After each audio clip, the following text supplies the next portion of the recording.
love me, so I will let you love me. I am here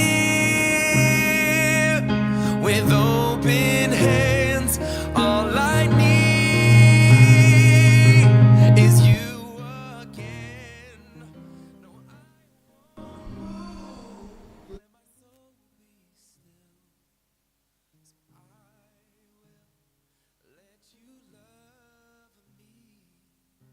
Yes, I will let you love me.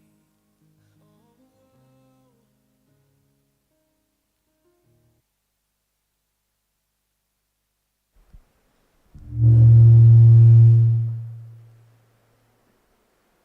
Hello. Good morning.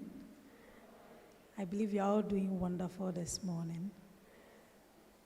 We thank God for this beautiful day, a day to impact. We are here for the 2026 International Day of Women and Girls in Science and the Iupac-Gwb Breakfast, Women's Breakfast Celebration. Before we start the program, we will invite Miss Grace HYDRID Deborah to give us a short prayer.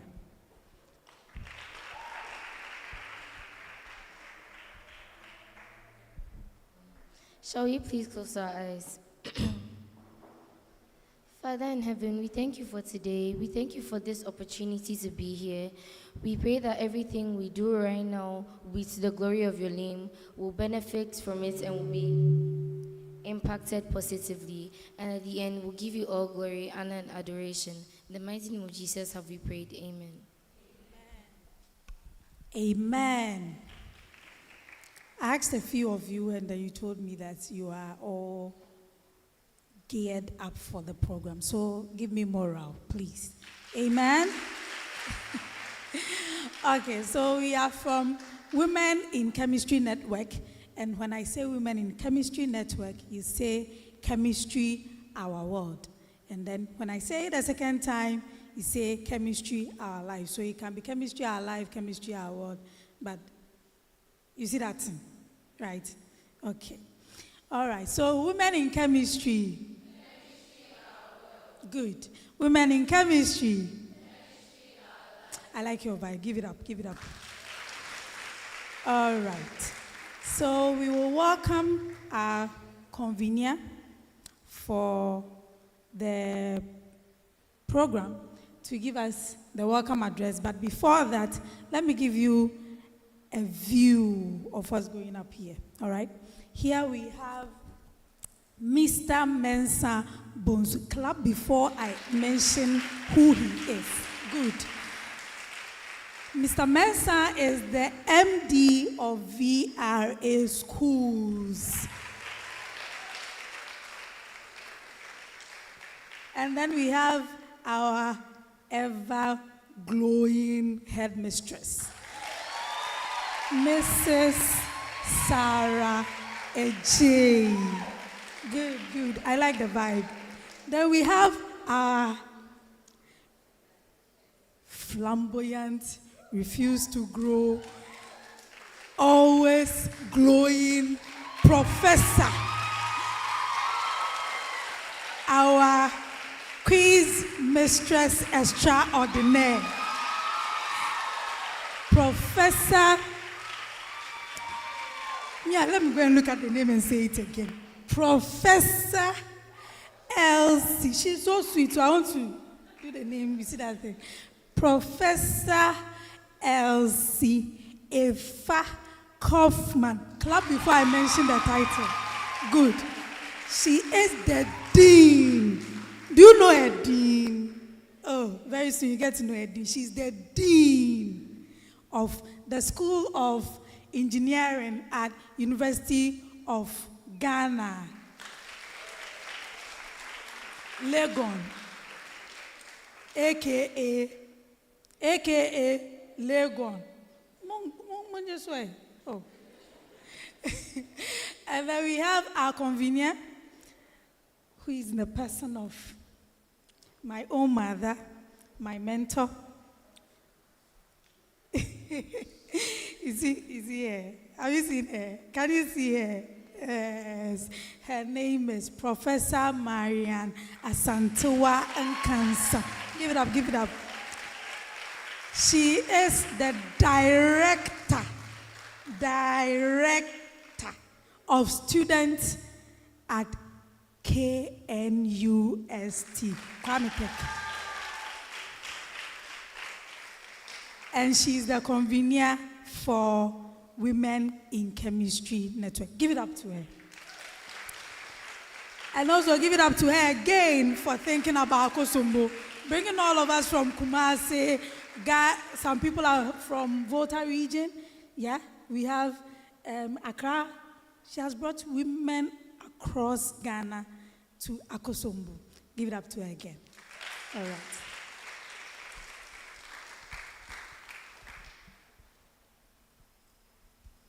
And we have some wonderful guests.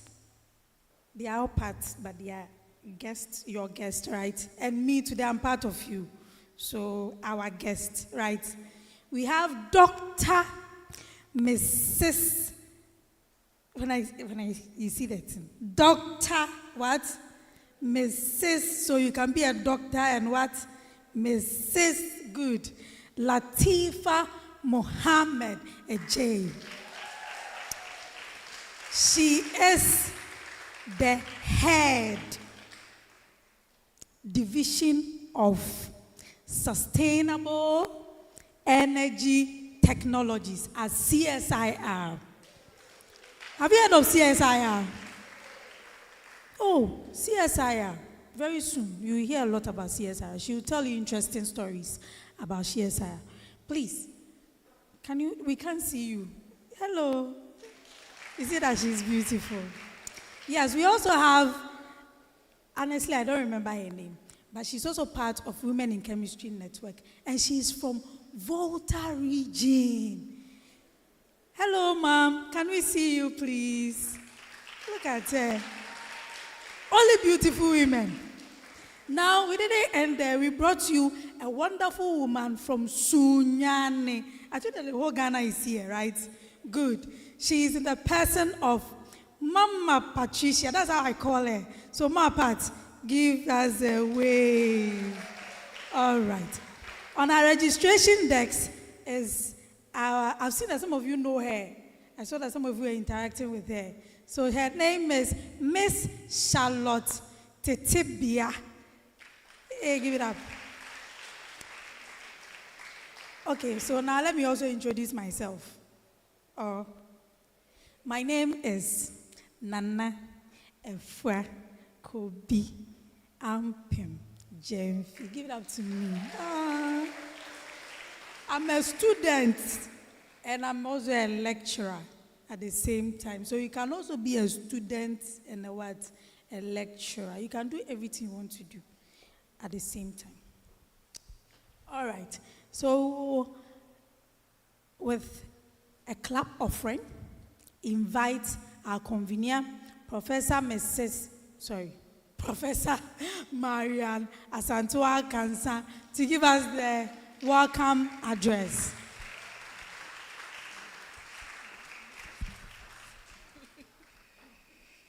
Thank you very much, Nana Hima. The Managing Director of URA International Schools, Mr. Eric Mensah-Bosu. Headmistress of Akosombo International School, Mrs. Sarah Frida Ade. Our keynote speaker, Professor Elsie Iupac-Gwb. Our featured speaker, Dr. Mrs. Latifa Mohammed Aja. Teachers, students of the Akosombo International School, sponsors, the media and technical team, invited guests, members of the Women in Chemistry Network and associates, ladies and gentlemen, greetings to you all. I'm entertaining a response. Greetings to you all. This morning, we join the rest of the world to commemorate two important global events, namely the United Nations International Day of Women and Girls in Science and the Global Women's Breakfast of the International Union of Pure and Applied Chemistry, Iupac, which falls on 11th of February every year. But we are commemorating ours 2 days after. And globally, the whole of this week, there are different activities being organized in commemoration. Now, a bit of history. In January of the year 2011, the Global Women's Breakfast series started as part of the United Nations International Year of Chemistry with the theme, Women Sharing a Chemical Moment in Time. And this was hosted in Paris, and I'm happy to say that I was part of that gathering. And then there were also a number of activities around the world, hosting about 5,000 women chemists in 44 countries, held in nearly 100 breakfast events. And most of the satellite events were utilizing Skype to create what we called a chemical handshake around the world. The International Day of Women and Girls in Science, however, started in the year 2016 with the theme, Closing the Gender Gap in Science for Sustainable Development. In recent years, these two events have been aligned and held on the same day, that is the 11th of February, with hundreds of countries participating in thousands of initiatives around the world. For our celebration today, we have two outstanding women in STEM to help share their reflections on two themes. The first theme, From Vision to Impact, Redefining STEM by Closing the Gender Gap. This is the theme for the International Day of Women and Girls in Science. And this will be delivered by our keynote speaker, Professor Elsie Efa-Kaufman. The second theme is Many Voices, One Science, simply that. And that is the Global Women's Breakfast theme. And that will be delivered by our featured speaker, Dr. Latifa Mohammed Aja. I know these themes are crucial and therefore will ignite insightful reflections from our speakers. As founder and convener of the Women in Chemistry Network, the motivation for starting this global network of professional women in chemical sciences is still relevant today. And I'll mention a few of the triggers that brought us here. First, it was a personal pursuit to give more because I have received much. And also, secondly, there is the need to have a platform for professional women to share and also learn from each other, and in so doing, also make greater impact. So these are two of the motivations that helped me to come up with this network. So again, it's against this background that the Women in Chemistry Network was birthed on the 27th of February, 2024. So we are barely 2 years old. We have a few days, a weekend over to be 2. Since then, we have gone on to organize 14 events, including a conference and excellence awards for women in chemical sciences, an international conference. We've also gone on to start a mentorship initiative and male champions program because we believe that we need both men and women at the table, in the room, boys and girls in the room, to make the world go round. We've also added an outreach program to our initiatives, which we are starting today with Akosombo International School. I hope you're going to shout to that.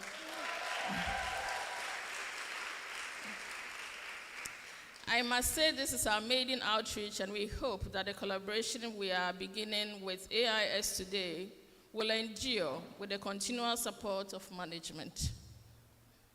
We also plan to launch a Women in Chemical Sciences Education Support, Wicn, later this year to help pay the fees of brilliant but needy female university students.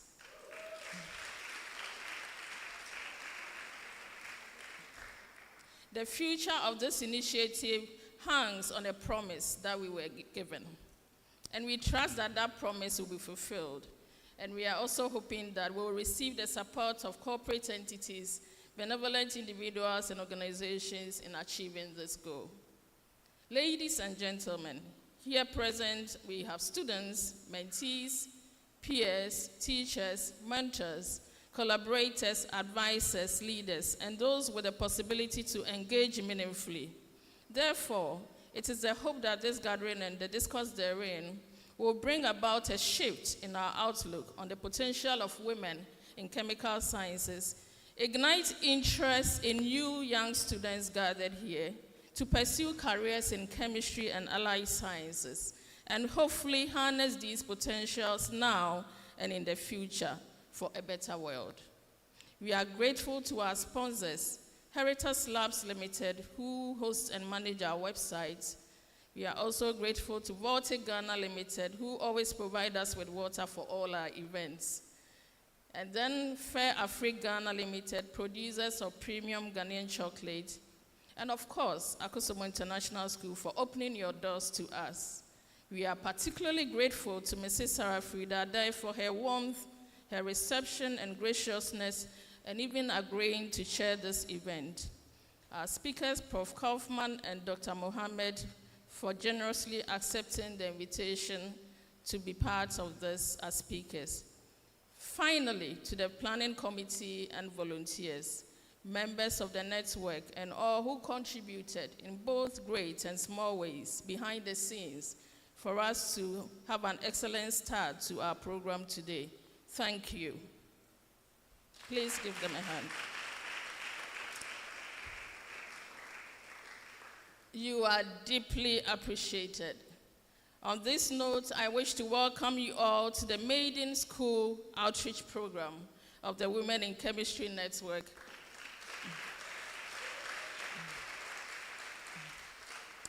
Which is being held in commemoration of the International Day for Women and Girls in Science and also the Global Women Breakfast.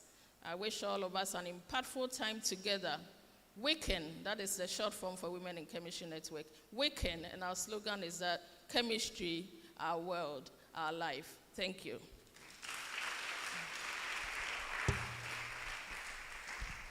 Thank you, Prof, for the wonderful speech. On our next, the next item is a response from our chairperson. Our chairperson is Mrs. Sarah Frida Ade. Mrs. Sarah Frida Ade is a product of Akosombo International School. She was the girls' prefect when she was in Form 5. After completing her GCE O-level, she did her Sixth Form at Infansiman Girls Senior High School in Saltpond and her university education at the University of Cape Coast for her first degree. She came back to her alma mater in 1995 to teach English and French in the senior high school. She has gone through the mill from a former mistress to a house mistress to head of Department of Languages, assistant head mistress, and to her present academic position as the head mistress. She has also served as coordinator VRA CEB English and French Exchange Program.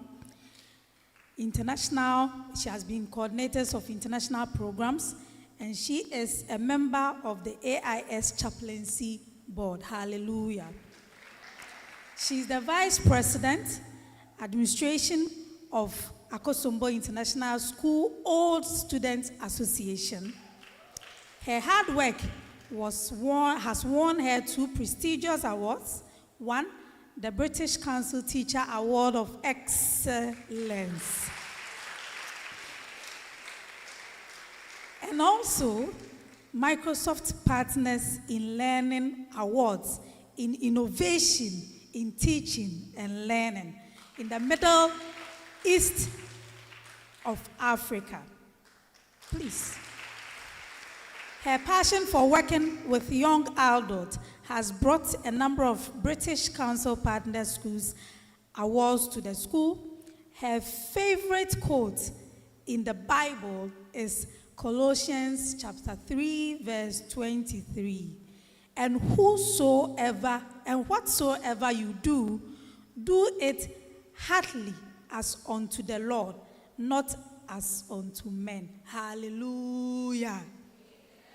She holds a master's degree in educational administration from the Institute of Educational Planning and Administration, University of Cape Coast. She has 30 years. She has what? Good. Teaching experience to her credit with a standing ovation. 30 years is no joke. Please stand up for her. Our dear student especially. And a clap offering. Let's welcome Mrs. Sarah Adair for her. Mom, your people.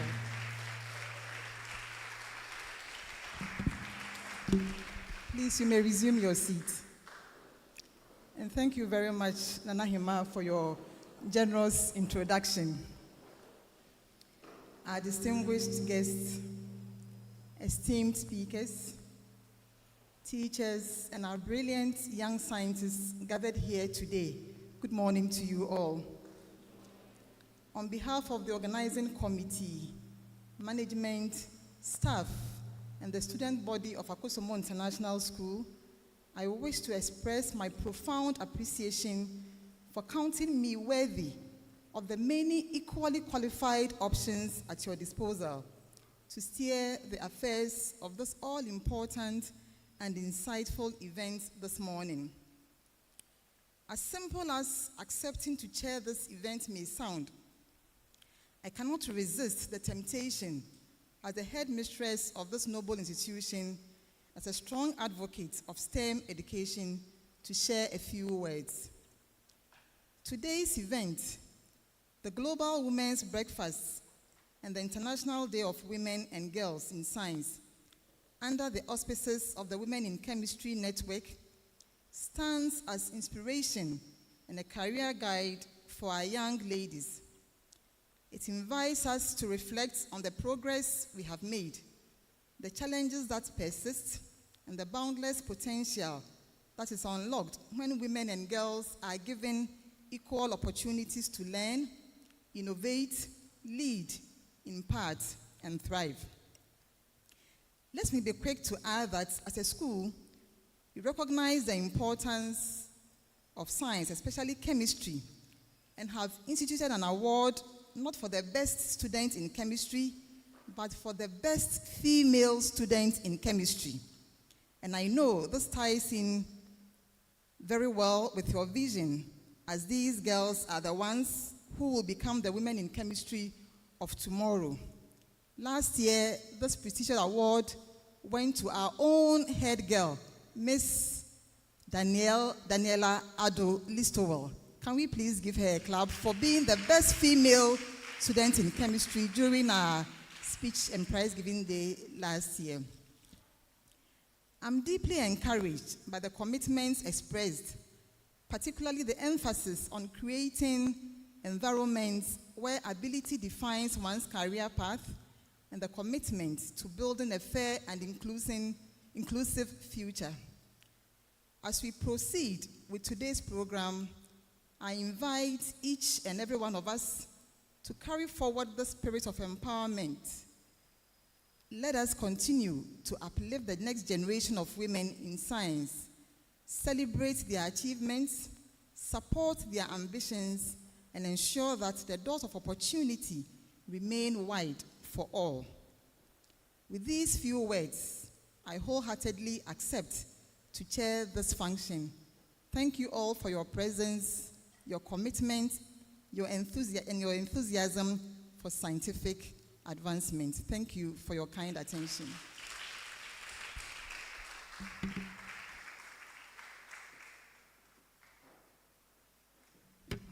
Please give it up. Thank you so much. In fact, I'm in love with all of you.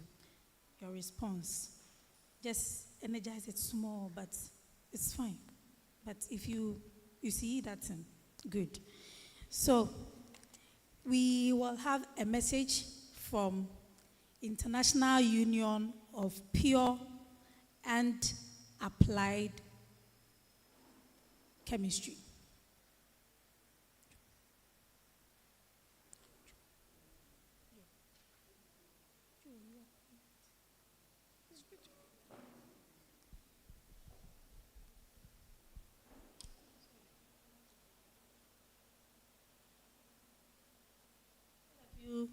you. Uh, who can sing for us whilst we wait for International Union of Pure and Applied Chemistry? Oh, somebody whispered to me that some of you have composed a song with chemistry. Hey. But when I was coming, I was hearing it. She's there, right? Where is she? Oh, point her.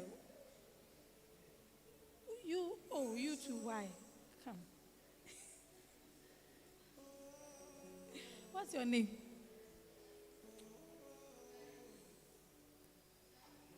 Janice. Danis. Hey, I can't hear you. Janice. Oh, okay. It's not the short one, it's the long one. She can sing beautifully.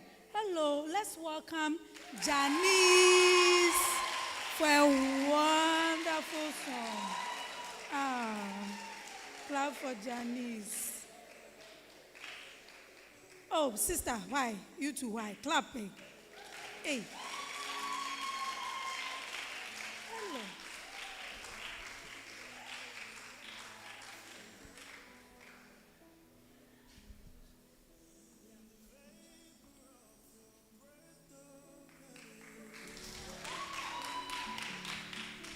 The stars were made to worship so alive.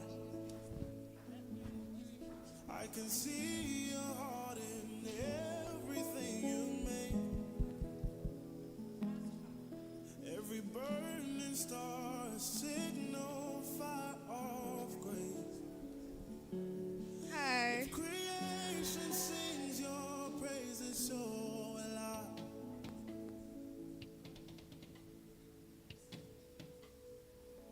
So alive.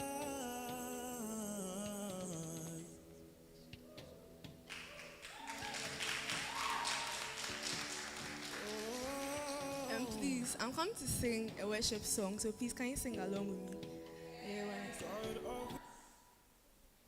Your promise, you don't speak in vain, no syllable empty of word.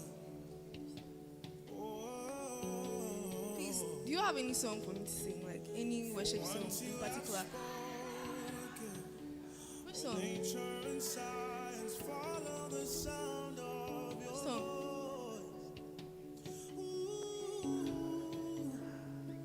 and as you speak, And I'll sing God Will Make a Way.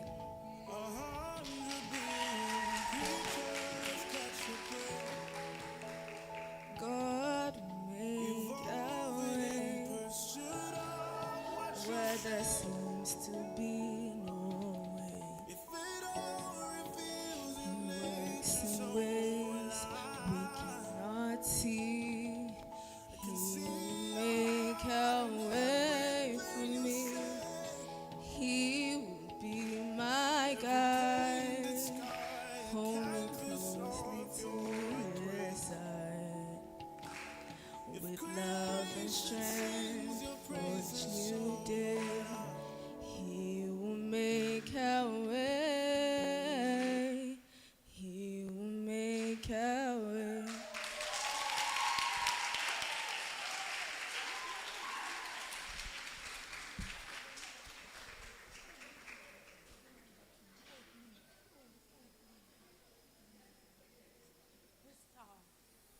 Please give it up to Janice.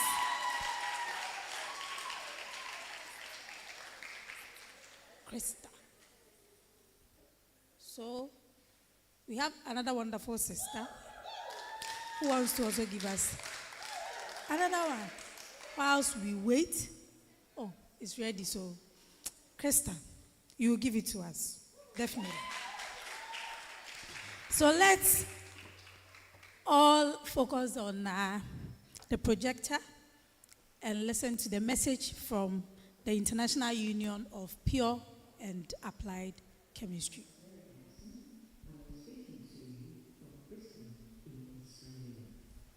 I'm talking to you in my capacity as the president of the International Union of Pure and Applied Chemistry, and also as the creator Hello, good day. My name is Mary Garson, and I'm speaking to you from Brisbane in Australia. I'm talking to you in my capacity as the president of the International Union of Pure and Applied Chemistry, and also as the creator of the Global Women's Breakfast events taking place this year in over 60 different countries, including in Ghana. So, congratulations to all of you and on your hosting of a breakfast to celebrate the network. I understand that your event this year is taking place in a high school. And if I pronounce the name correctly, this is Akosombo International School. So, welcome to all the students and staff here today. This is a message of solidarity and support for you, and I would like to personally thank Dr. Marianne Nikasa, the convener of your network, for her leadership role and for reaching out to us in the International Union of Pure and Applied Chemistry. Marianne asked me to spend a few minutes providing some personal reflections on the theme of the Global Women's Breakfast, Many Voices, One Science. And I understand that you will also be exploring From Vision to Impact, redefining STEM by closing the gender gap. Now, my own professional journey, which started many years ago, of course, started with a quality education and was informed by undertaking scientific research in a number of different countries, United Kingdom, Italy, and Australia, before gaining a lecturing position in a university. Now I am retired from teaching and research, and I can indulge in engagement and encouraging other career in STEM.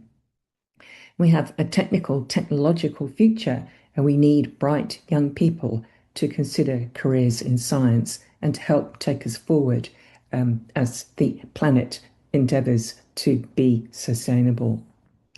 So let me start off with the first theme and tell you a little bit about the Global Women's Breakfast, which in fact I created back in 2011.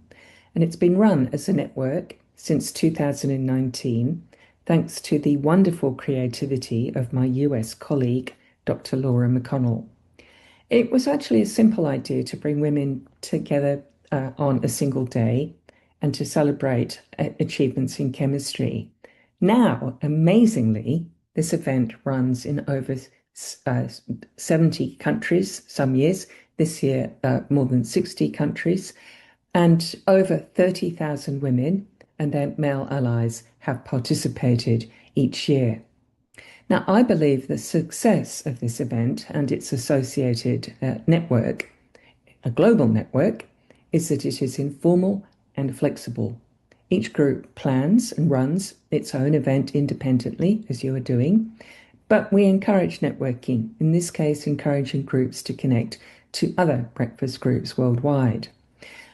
So in a way, this is one of Iupac's contributions to the gender issue, to the gender gap issue, addressing the barriers to advancement and accomplishment that impact many young people today. And as I said, the success is linked to the fact that this is in an informal setting where people feel comfortable about talking about their aspirations and their motivation to undertake science. So to succeed in any area of science, indeed in any chosen career, is clearly going to be determined by your educational background and the qualifications that you get, but it's also enhanced by other soft skills. Your ability also to understand other people's perspective will turn out to be very important for you. At high school age, if I address in particular the young students in your audience, the motivation to acquire technical knowledge and the practical skills of science are of paramount importance, as is careful planning, talking with your family, and preparation for future study roles and later in the workforce. So seek out those people who can help guide you and provide information about where your future might take you. Now, I'd like to pivot for a couple of minutes and just tell you about a recent Iupac project which has a strong connection to today's Global Women's Breakfast and its theme of Many Voices, One Science. In July 2025, Iupac officially launched the Guiding Principles of Responsible Chemistry, a bold, forward-looking framework designed to transform how chemistry is practiced, taught, and perceived worldwide. So our Iupac Guiding Principles are more than a code of ethics. They are a call to action for scientists, for educators, for industry leaders, policymakers, and, importantly, the next generation of chemists to align their work with humanity's most urgent needs. Linked to Iupac's mission and core values, and developed by a diverse global team over 2 years. In fact, I was one of the members of the team, and truly we were a global team. The guiding principles define what it means to do chemistry responsibly in the 21st century.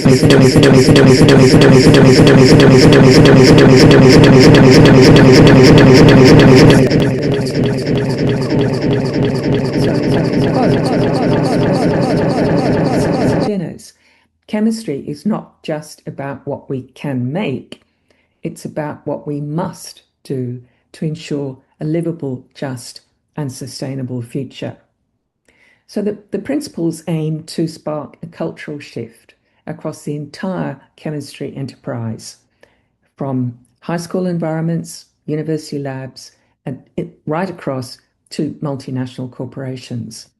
And the principles are especially targeted towards young people, towards students and young scientists, equipping them and you to lead with purpose and integrity in this rapidly changing world. So since you're listening from a high school venue, I'm delighted to tell you that a unique collaboration with students from the King's Centre for Visualisation in Science in Canada, the King's Centre for Visualisation in Science brought students directly into the preparation of our guiding principles, so ensuring that the voice of future chemists such as you has helped to shape the message. Our student team contributed not only design elements, the website, icons and taglines, but also crucial reflections that made the final web product more engaging and relevant. I haven't been able to show you directly the website today. That was beyond my technical skills at this time of day in Australia.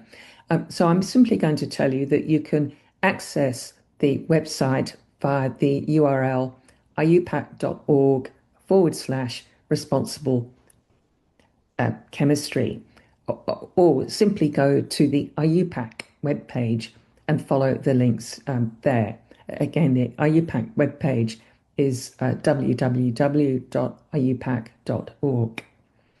So in summary, I might say that these guiding principles are a living resource designed to evolve and be used in classrooms, in labs, in policy discussions and public discourse.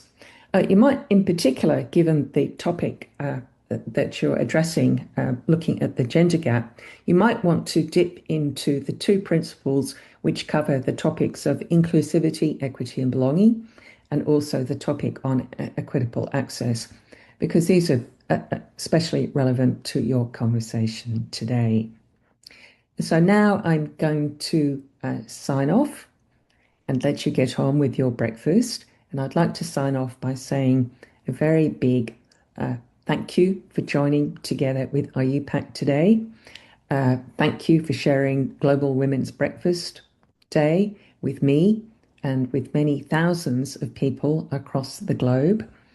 All the best to the students in the audience in your future studies.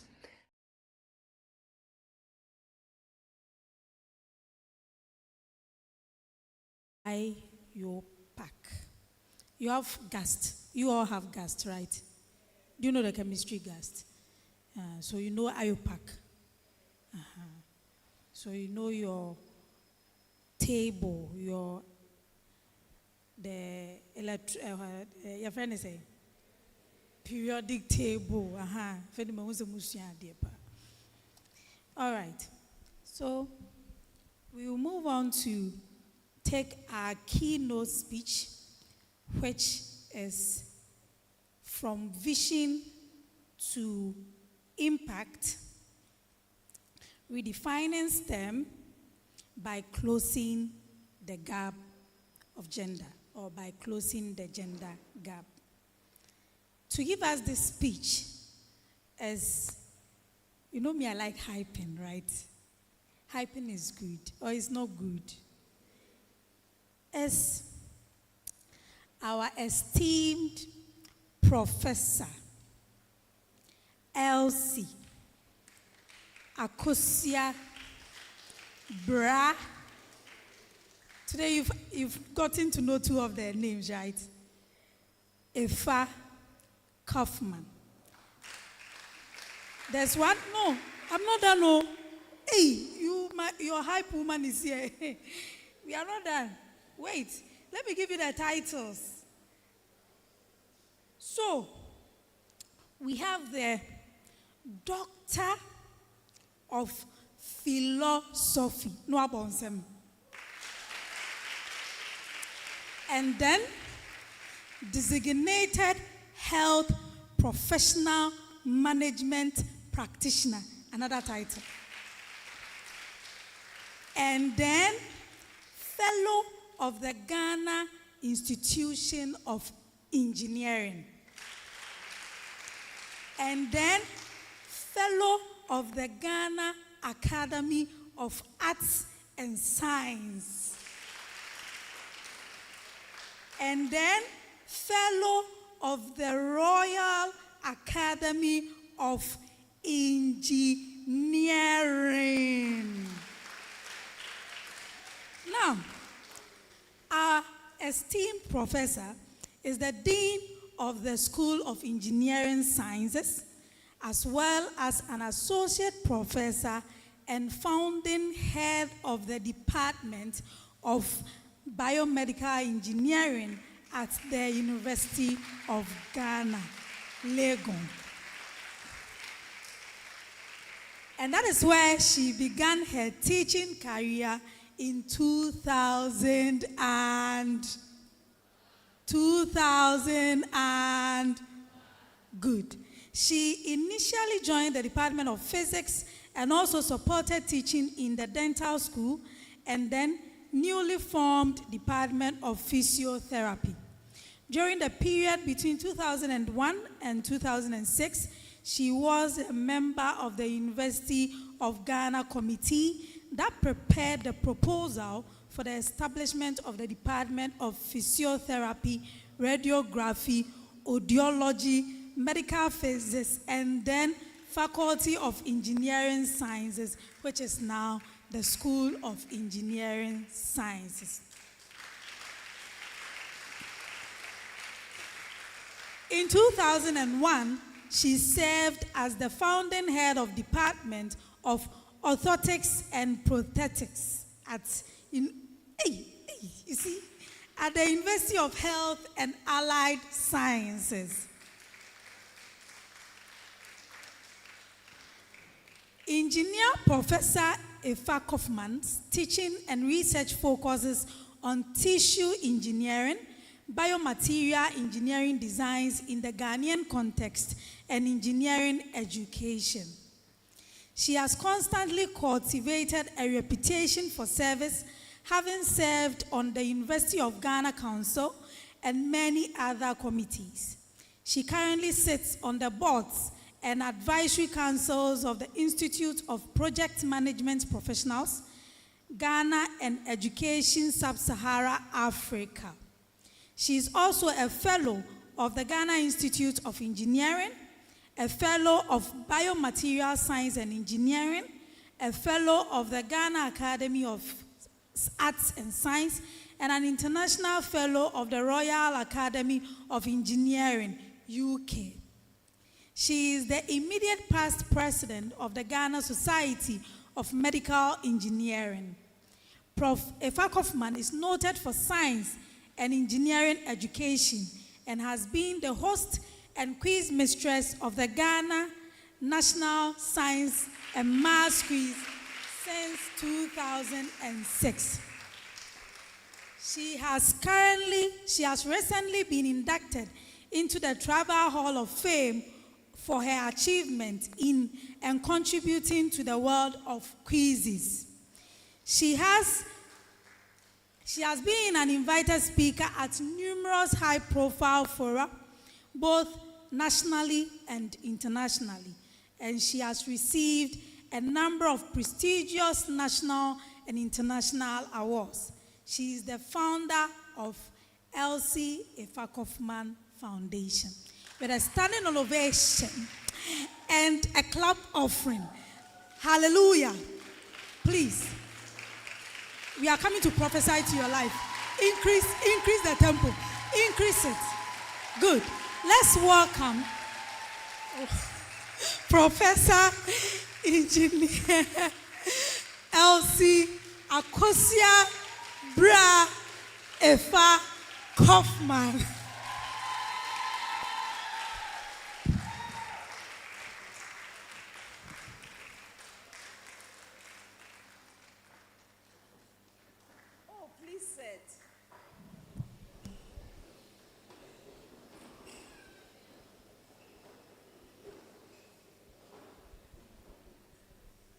Is anyone projecting the slides?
I can proceed without them. It will certainly be less exciting, but we can still go ahead if you like me to do that.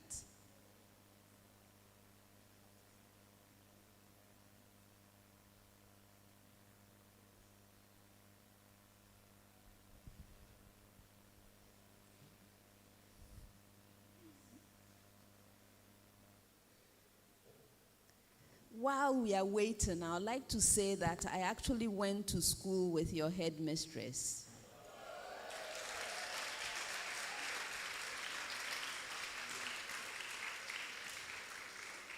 That was primary school, many, many years ago in Koforidua. It's always a pleasure to reconnect. She was my senior.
Shall I proceed?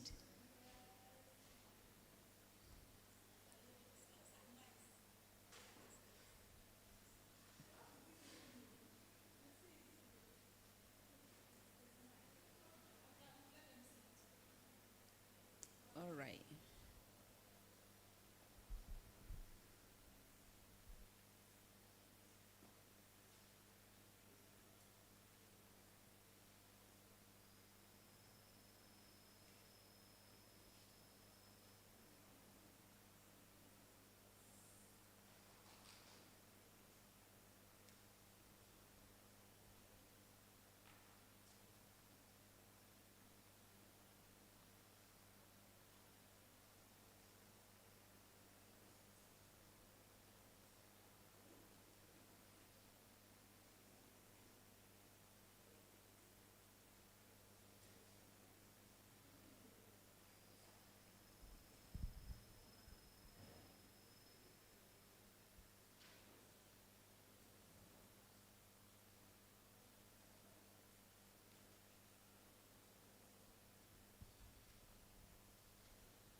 All right. I think we are in business. Okay.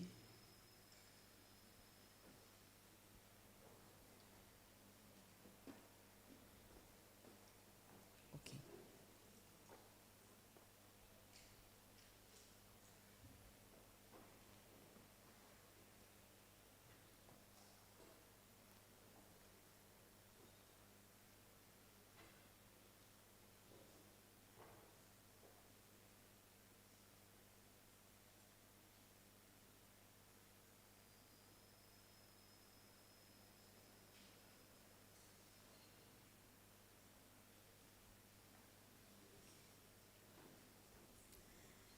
Madam Chairperson, please permit me to stand on the protocol already established to address everyone here.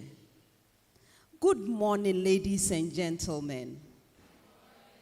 Good morning.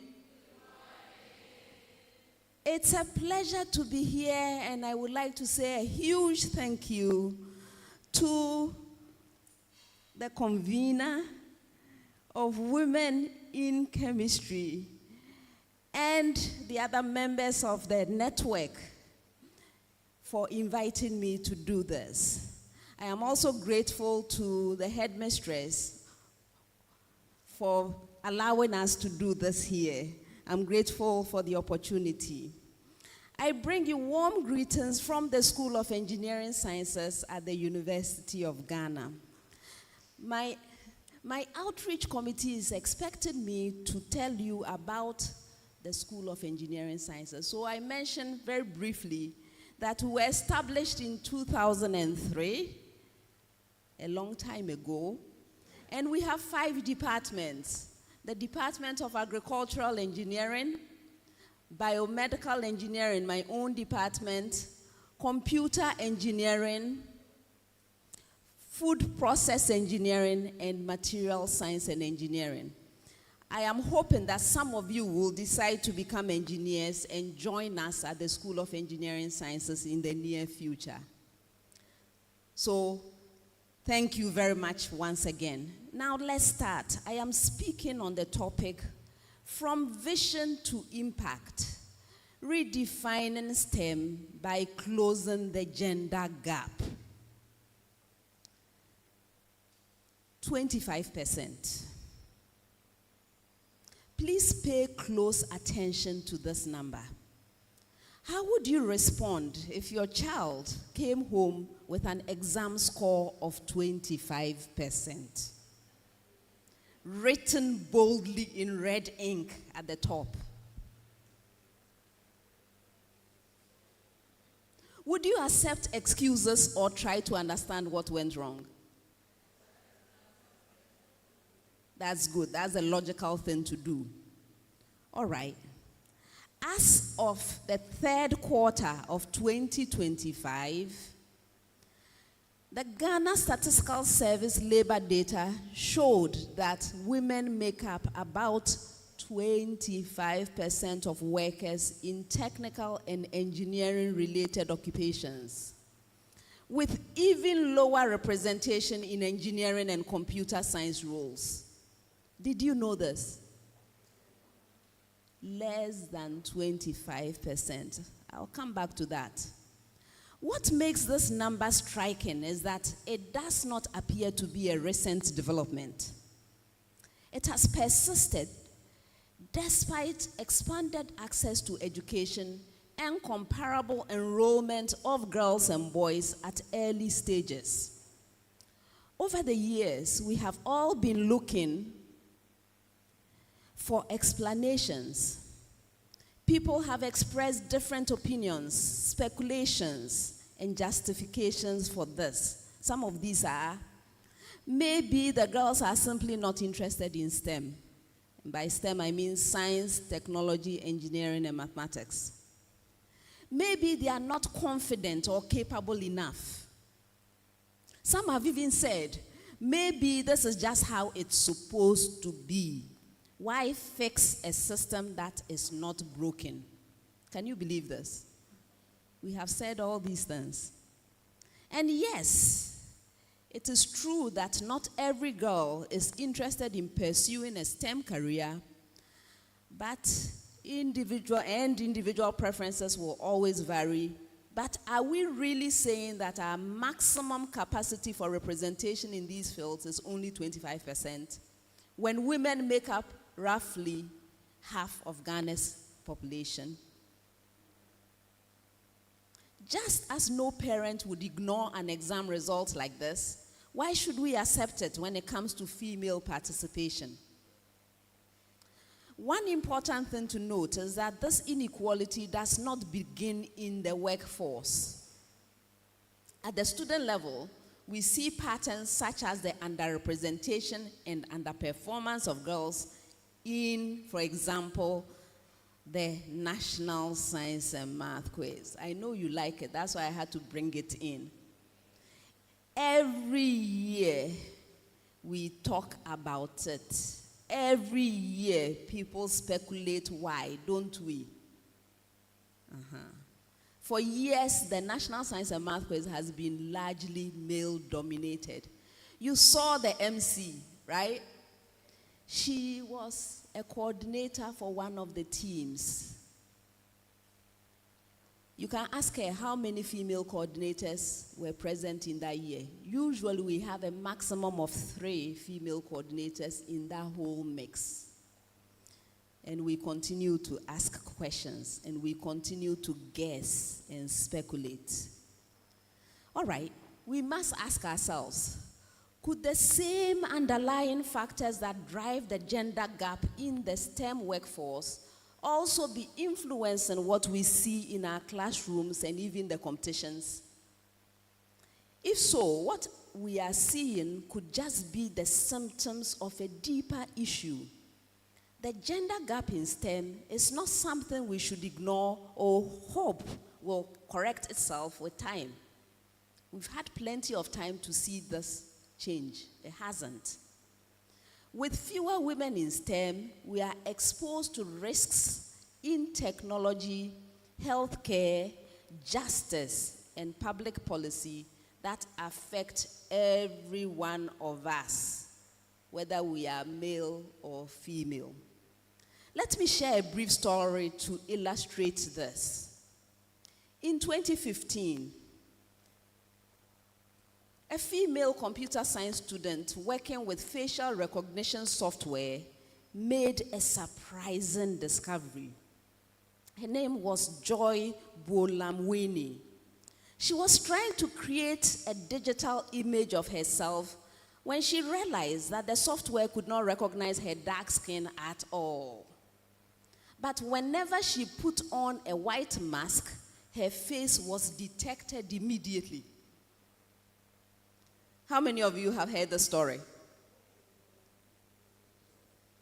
You haven't? Okay, then enjoy it. This was unusual and unacceptable because the same algorithms behind this software were already being adopted in education, healthcare, and even criminal justice systems. If the technology failed at the individual level, what would happen when it was deployed for real-world applications? To be clear, these failures were not intentional. Those who developed the software had not been trying to exclude anyone. Because they came from limited backgrounds and perspectives, they had simply not considered the need to account for race and gender when training the algorithms. It was an oversight. Now imagine if women like Joy were not present in these spaces to notice what others missed and ask the necessary questions. Faulty systems like this could lead to people being wrongfully arrested, for example, or shape the design and development of medical tools that don't account for women's bodies or circumstances like pregnancy. I am an engineer, so I know. Have you seen the uniform, the generic uniform for engineers? It's the overall, right? Those of you who have tried to wear things like that know how difficult it is to go to the washroom. I mean the young ladies. For the men, it's not a problem. For women, it is. But why do we have that uniform? Because it's the men that designed it for all of us, right? If there were women on that design team, they would have thought differently, don't you think? Okay, so now you have two examples. There are many more. I can't spend all day giving you the examples. Okay. This story brings us back to the original number. What was the number? Thank you. 25%. When we have fewer women in the rooms where decisions are being made and technologies are designed, we risk creating unconscious biases into systems that are meant to serve the entire population. The lack of diverse perspectives also limits creativity and keeps us stagnant, hindering the innovation we desperately need as a country. When you include women in teams that are male-only, they begin to ask questions and approach problems from angles that had not been considered previously. Okay, next slide. Representation also matters for the next generation. When our girls don't see women like themselves doing well in STEM, they quietly exclude themselves, wondering if they will belong or succeed. This only makes the cycle continue over time. You see my pictures over there. The first one is a picture of the women who teach in the School of Engineering Sciences at the University of Ghana. When this picture was taken, how many do you count? 8. In fact, soon after the picture was taken, one left. One of them was a part-timer anyway and left. So 7 females in a population of approximately 70 lecturers. That's what we have at my school. It's worse, it's even worse now because we are losing people and we are not replacing. Is that not a problem? Okay. I am also a member of the Ghana Institution of Engineering. The engineers, professional engineers of Ghana, register with such a professional body. Before coming to deliver this speech, I called to check the percentage of women in the Ghana Institution of Engineering. Who wants to guess how many? What is the percentage? Oh, we have improved. I was told close to 10%. that is the reality. We have a gap, right? So the same questions keep coming up, right? Okay.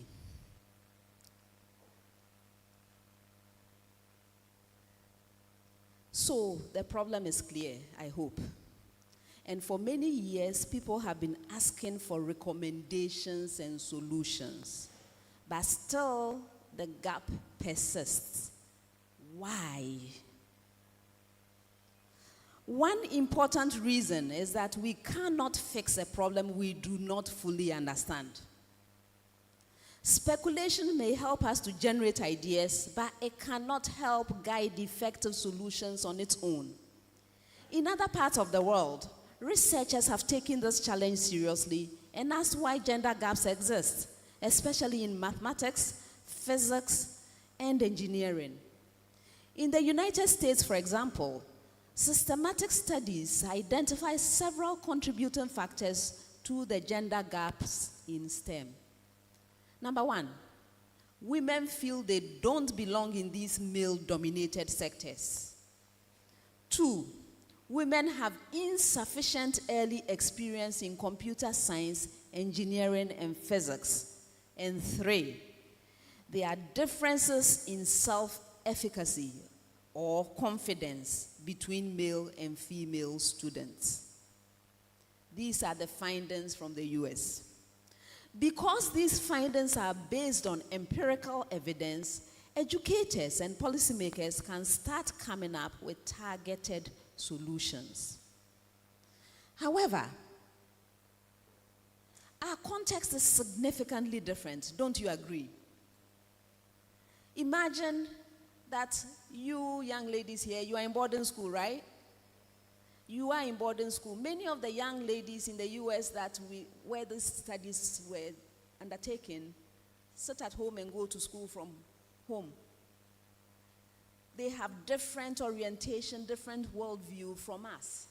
So we can't wholesale take these results and use them to have interventions. Do you agree?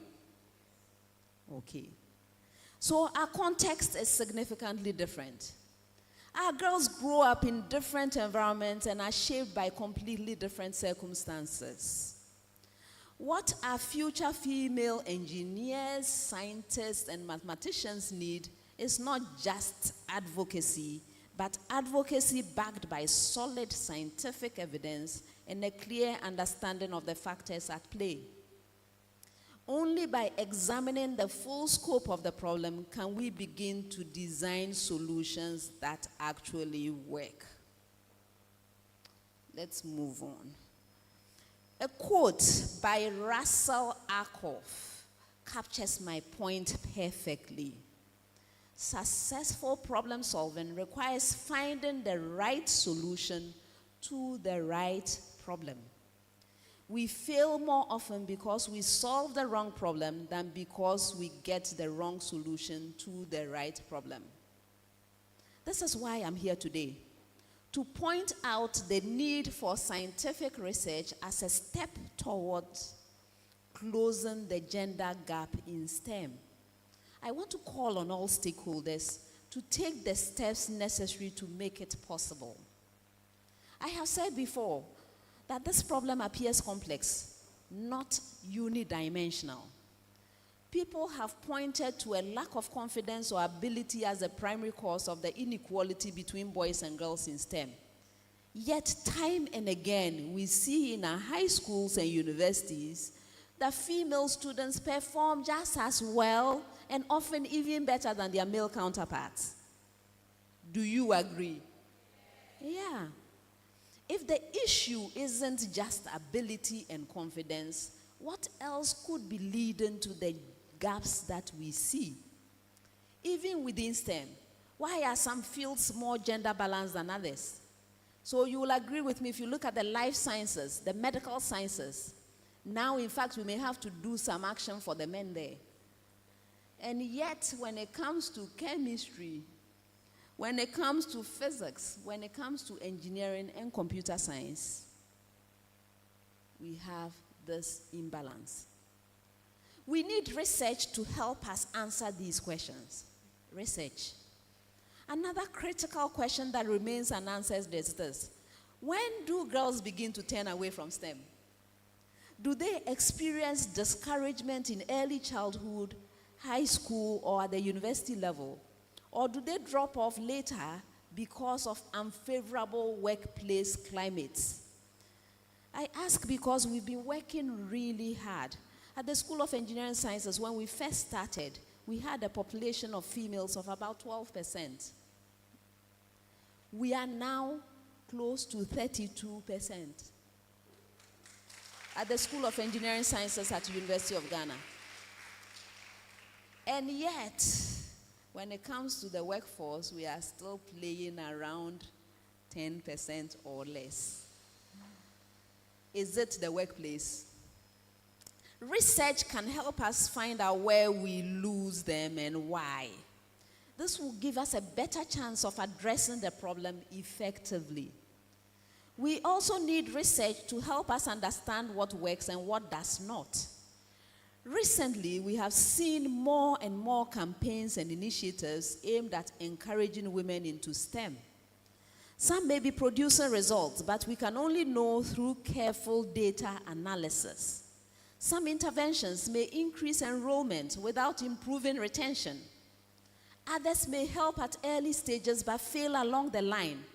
Without research, we cannot tell which solutions deserve scaling and which ones require rethinking.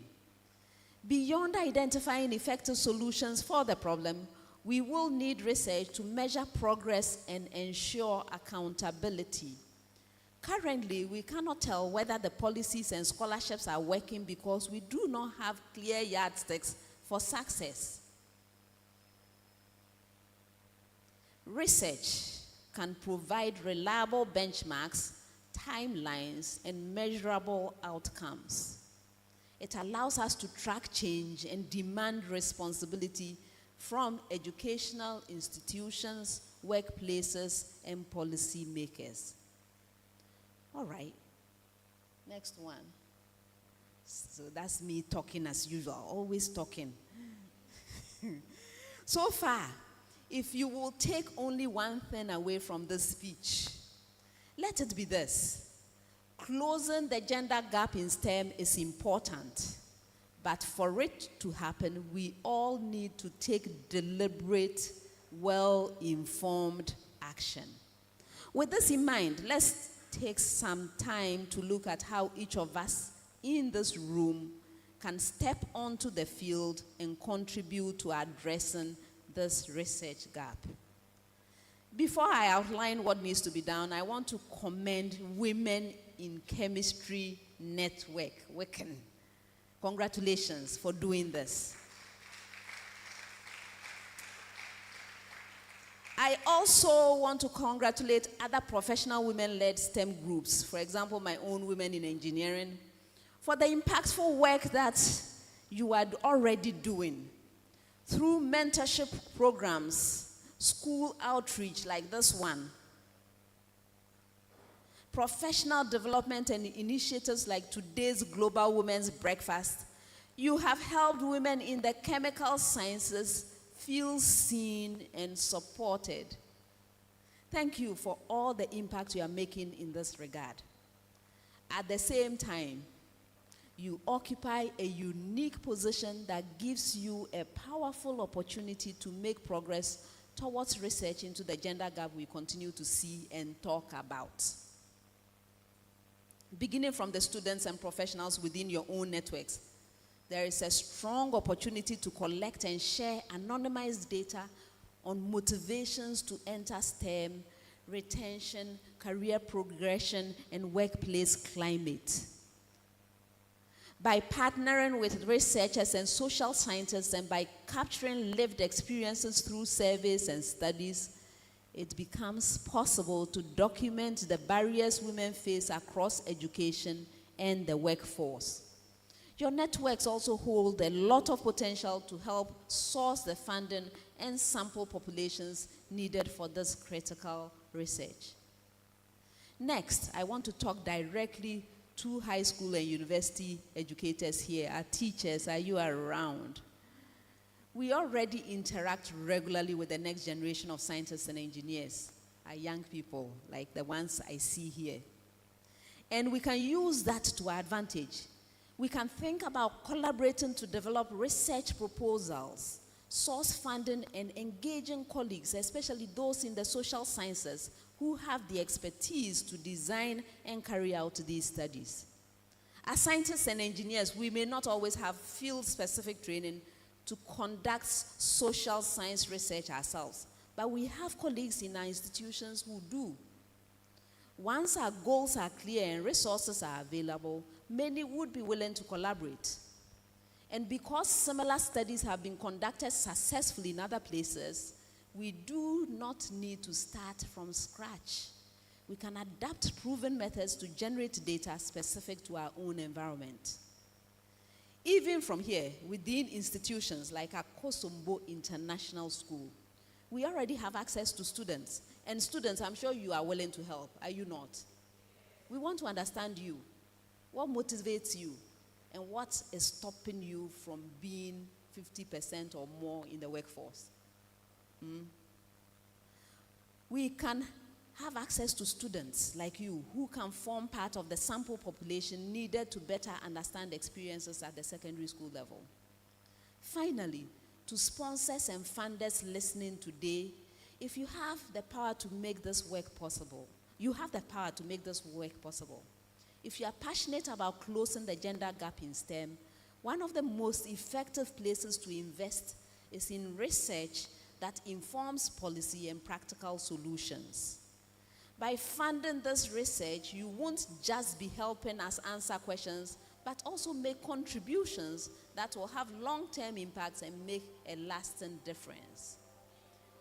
In summary, I have made one central argument today that the gender gap in STEM is real and persistent, and we cannot close it effectively till we have rigorous, context-specific research that tells us where the problem lies and how to fix it. Without evidence, we can only continue to guess while the gap remains. So, after the next National Science and Math quiz, nobody should ask me what happened to the girls. Why were they not in the finals and why did they not win? We should have answers, and in fact, I hope that you girls will win so that we don't even have to ask these questions and nobody will come and disturb me with such speculations and so on. Okay. Unfortunately, too many conversations like this end with agreement and applause, but very little changes afterward. I said, I keep talking and talking and talking. I sincerely hope that today can be different. Next slide. Before we leave, I invite all of us to reflect on 3 practical next steps we can all contribute to. First, we need one professional STEM network. Hopefully it will be chemistry, women in chemistry, that is willing to partner with researchers to share anonymized data and pilot a study on women's experiences in STEM in Ghana. Second, we need one secondary or tertiary institution that is willing to serve as a research site to help us understand when and why girls begin to disengage from STEM. Third, we need a sponsor or funder willing to support an initial feasibility or baseline study that will help us take the first step towards gathering evidence. None of these steps requires a grand commitment on its own, but together they can propel us toward the vision of closing the gender gap in STEM.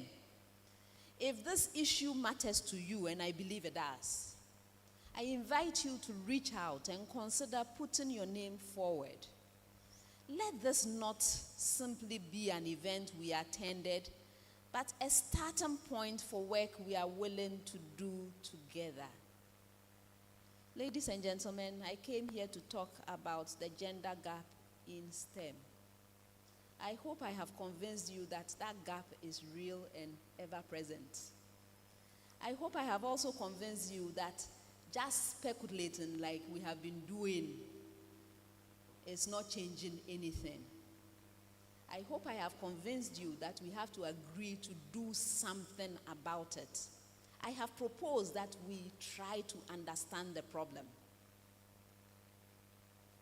And understanding the problem from where I sit comes through the research that we can do to really get to the bottom of the matter. Because if we just speculate and keep doing activities without understanding, we may be solving the wrong problem. That is what I came here to tell you. I hope my point has been made clearly, and I hope some of you agree with what I have suggested. Thank you so much for your attention.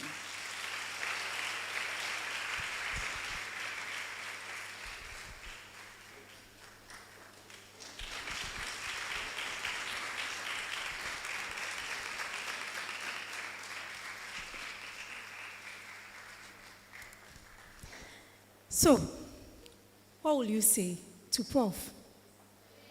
So much. I have the energy, but after the speech, I have had I've been equipped, like I've been ignited to do more in this affairs. Indeed, the gap is huge. Can you please sit down? Thank you. Indeed, the gap is huge. And as I am speaking with you, I'm the only female in the Department of Biochemistry at University for Development Studies. So there's a gap. Also, yesterday night, I was trying to play around with a PowerPoint, and all the images that were being generated for us were white. And I key in, I don't want white. So there's some sort of ignorance or not, our voices have not been well heard to be able to fix things that includes everybody. So, from Prof's presentation, what I've picked is that we are going to close the gap, myself and yourself, by encouraging ourselves to take it up. We shouldn't feel intimidated. Wherever space we find ourselves, being it male-dominated, male-undominated, male encouraging females, take it up. When there is a position to fill, bring yourself out. Don't feel intimidated. Don't look at what people will say or what the environment is. Just show up. And on the table of men, there is chair for everybody. But if you do not bring your own chair, nobody will give you a chair. Let's also encourage our younger ones, right? And then we'll go far and close the gap. We have a Q&A section now. If you have any question for Prof, please bring it out. Question?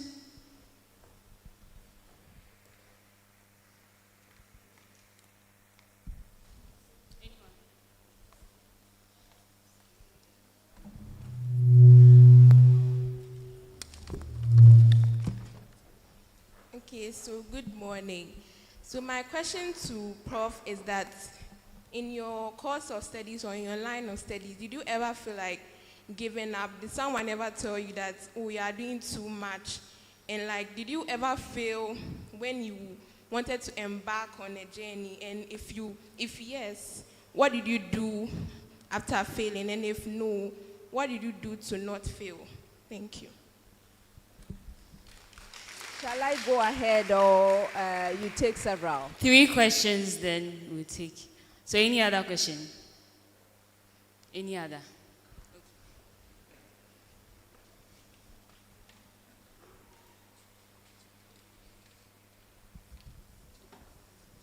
Good morning.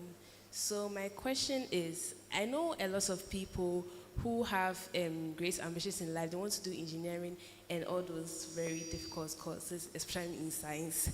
But most of them are discouraged because of mostly their life aside work.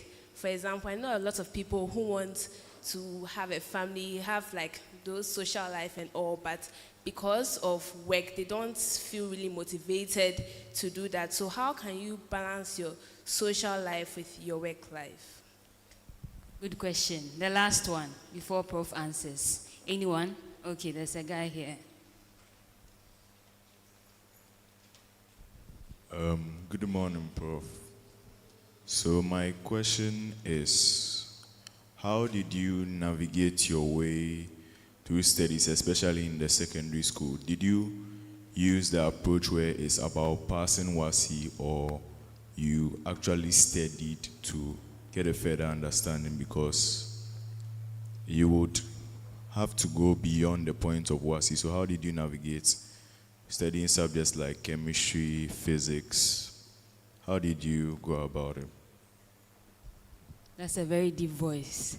Prof, you can take the first question. Yes, very beautiful questions. The first two have to do with discouragement along the way, and then, well, a little different. So let me take them one after the other, right? Okay. Have I been discouraged? Oh, yes, many times. When I was younger, when I was intermediate, even now. Let me give you two examples. I went to university in the US, right? I went to University of Pennsylvania. I went to study bioengineering.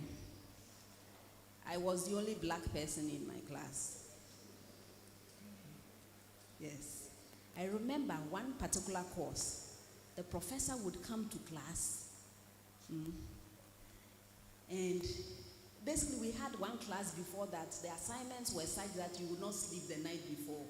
You hand in your assignment, and then you go straight into that class. So people are dozing, and then he insists on giving us quizzes. So one quiz, we did so badly that he decided to call us one by one, appointment. When it got to my turn, I went to his office, I knocked on the door. He opened, and you see it was by appointment, so he knew exactly what was coming. The door opened, and he says to me, he looked down on his table to see my mark, looked up at me and says, "Surprisingly, you had an A." I felt like asking him, what is surprising about that? But these are the small things that may discourage you along the way, right? Okay. Later on, I became a PhD student. By that time, I had one child, and I'm trying to graduate. So you can imagine what I'm going through, the stress. Then my supervisor calls me. This was like almost the end of the month. Says, starting from next month, you have no funding.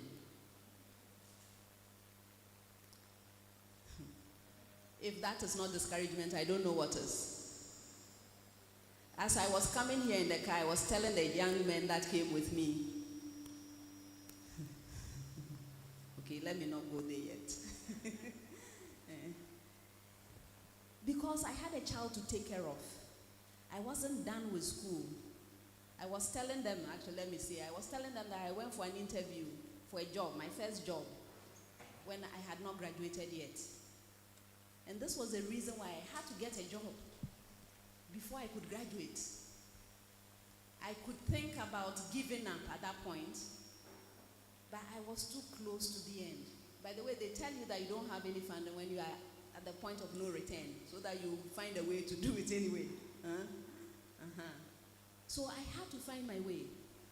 In recent times, a respected colleague came to my office to tell me Madam, the things you are doing, you are raising the bar too high.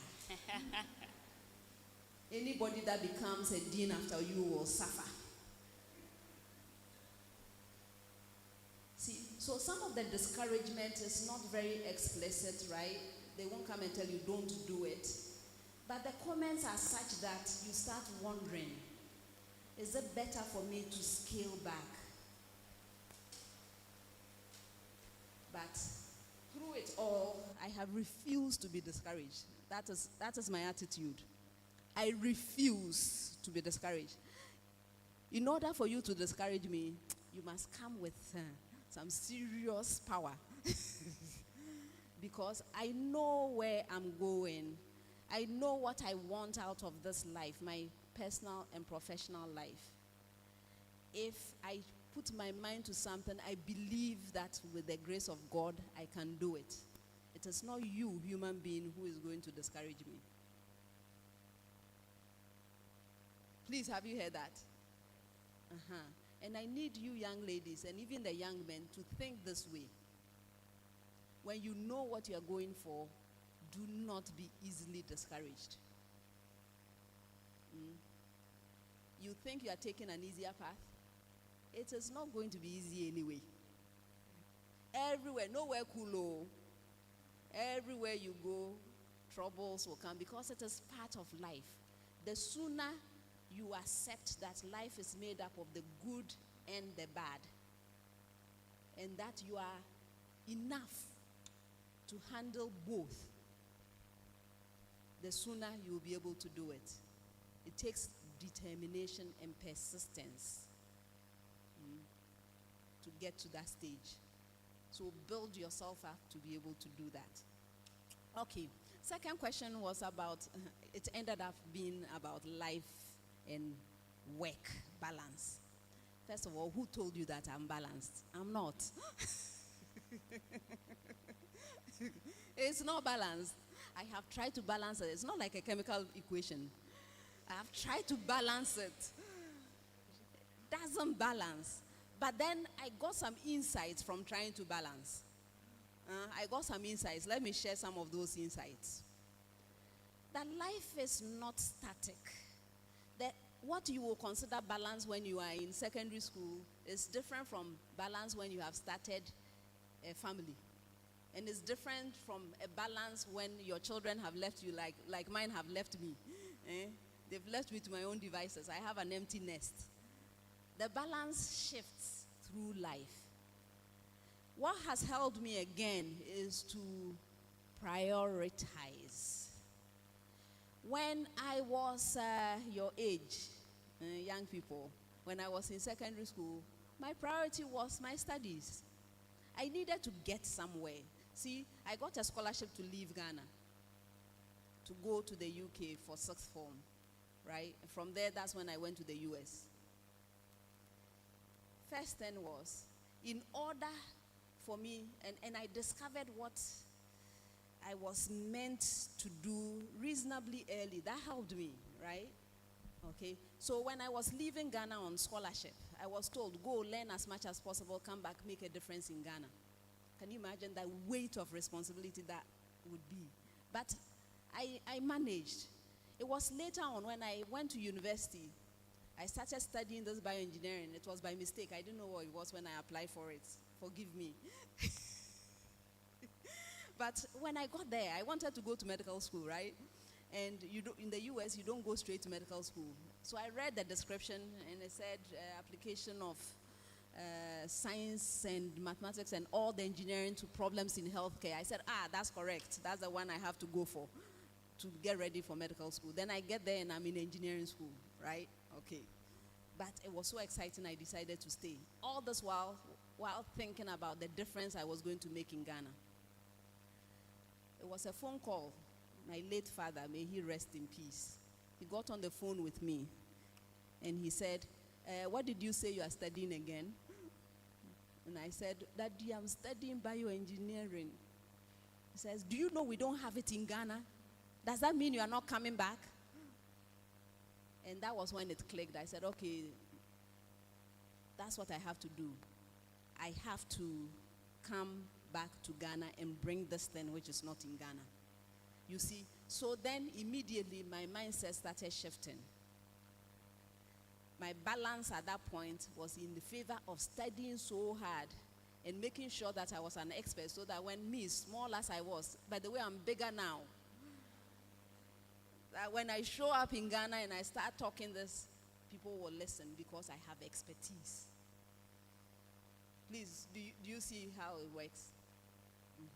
So I ask each one of you, what contribution do you want to make to the world? When you know what that contribution is, there are different things you have to do at different stages in your life. At this stage where you are supposed to be studying, you will study hard and balance in the direction of studies. It got to a point where I had 3 children. 3 children, me. I was a single parent, 3 children. Where do you think the balance was? I still had a job. I had to perform on the job. But at that point, when my children were young, the balance was in favor of making sure that I raised responsible young people who would not cause problems for me later. That was the balance. So I was working hard, but I told them, if you need help, and what I told my children was, I'm raising you in such a way that I am progressively redundant in your life, hoping that when I am completely redundant, you still choose to associate with me. That is what I told them. And so progressively, they got freedoms and they became very independent. You see now, I don't worry. When you talk about balance now, it's not in thinking about what is happening with my children, because I did my best when I had to for them to be independent and be doing their things now. The balance now is what I want to, that legacy that I want to leave. So you see, the balance is not like, okay, every stage in life is the same balance. The balance shifts based on what you are doing at a particular phase of your life and what you want to achieve long term. So I'm struggling. It's not the typical balance, but it's balanced in different directions. Okay. All right. The third one is my approach to passing or doing well in my academics. It was a gentleman who asked that question. It is not easy. And he said, how did I manage the WACSI? I didn't take WACSI. I'm very old. I did O-levels.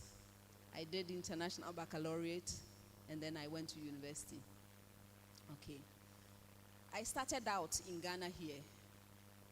At your level, I was at HYDRID Secondary School, not senior high school. I was at HYDRID Secondary School. And how was I doing things? See, I was very curious. I enjoyed studying. I don't know. But that I felt like, in my household, when I was growing up, my parents, both of them were teachers. And basically everybody was supposed to find what they were good at. There was some kind of championship in the house.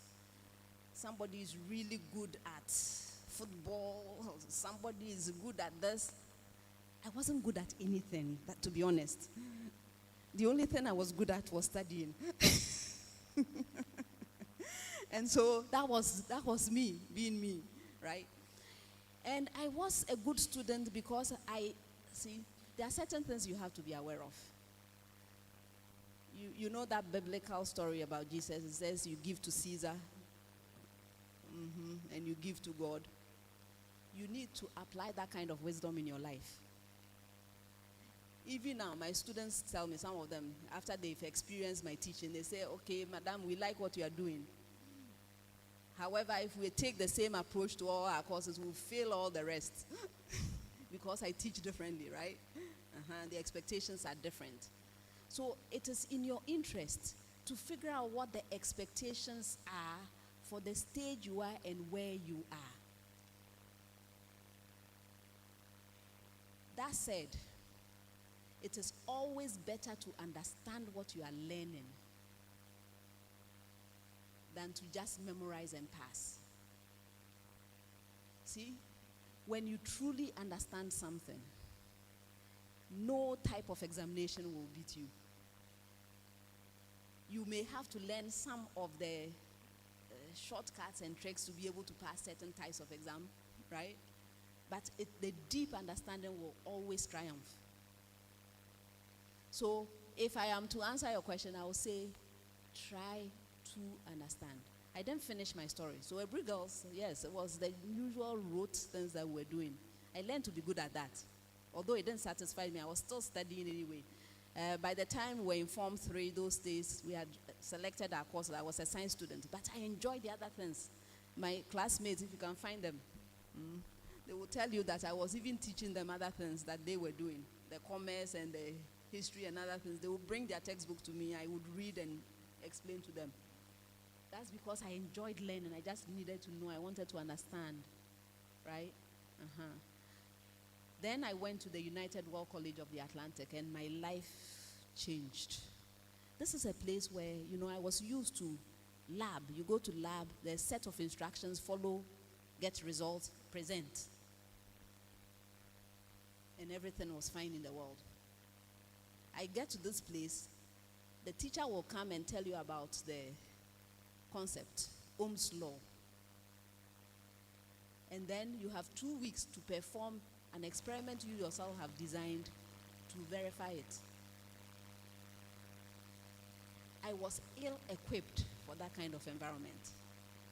First, practical was a disaster. I didn't know. I was like, but you are the teacher. I had to adjust, right?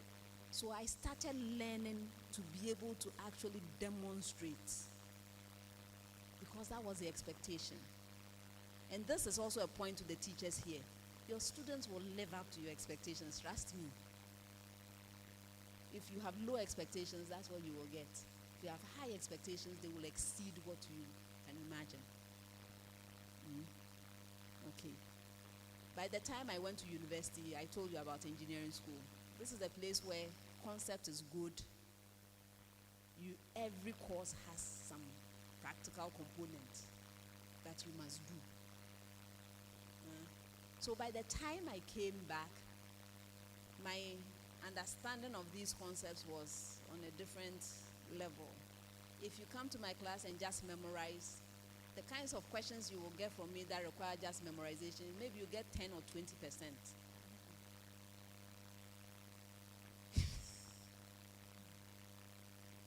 My student is sitting back there, you can ask him. Okay. So you learn to see it because you need a grade, right? To be able to make progress. But at the same time, you also need to realize that these days the world has changed. Please, young people, pay attention. The world is very different now. We are headed towards the time where it is what you can do that matters. So yes, pass your exams all right. But if you cannot apply those concepts to solve people's problems, to remain relevant, you are going to be in serious trouble in the future. Because you will get paid based on whose problem you can solve. Okay? And that reminds me, if somebody really has a problem and they want to solve it, do they care whether it is a man or a woman that solves it? Please, do they care? It is whoever can solve it. That is creating an environment where you young ladies can be anywhere and everywhere as long as you have the knowledge and skills. I hope I have addressed your questions. I talk too much, right?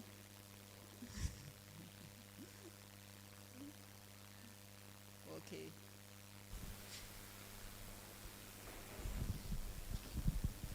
Please, I want to know what the difference between bioengineering and biomedical engineering is and what they both entail. Please, one more.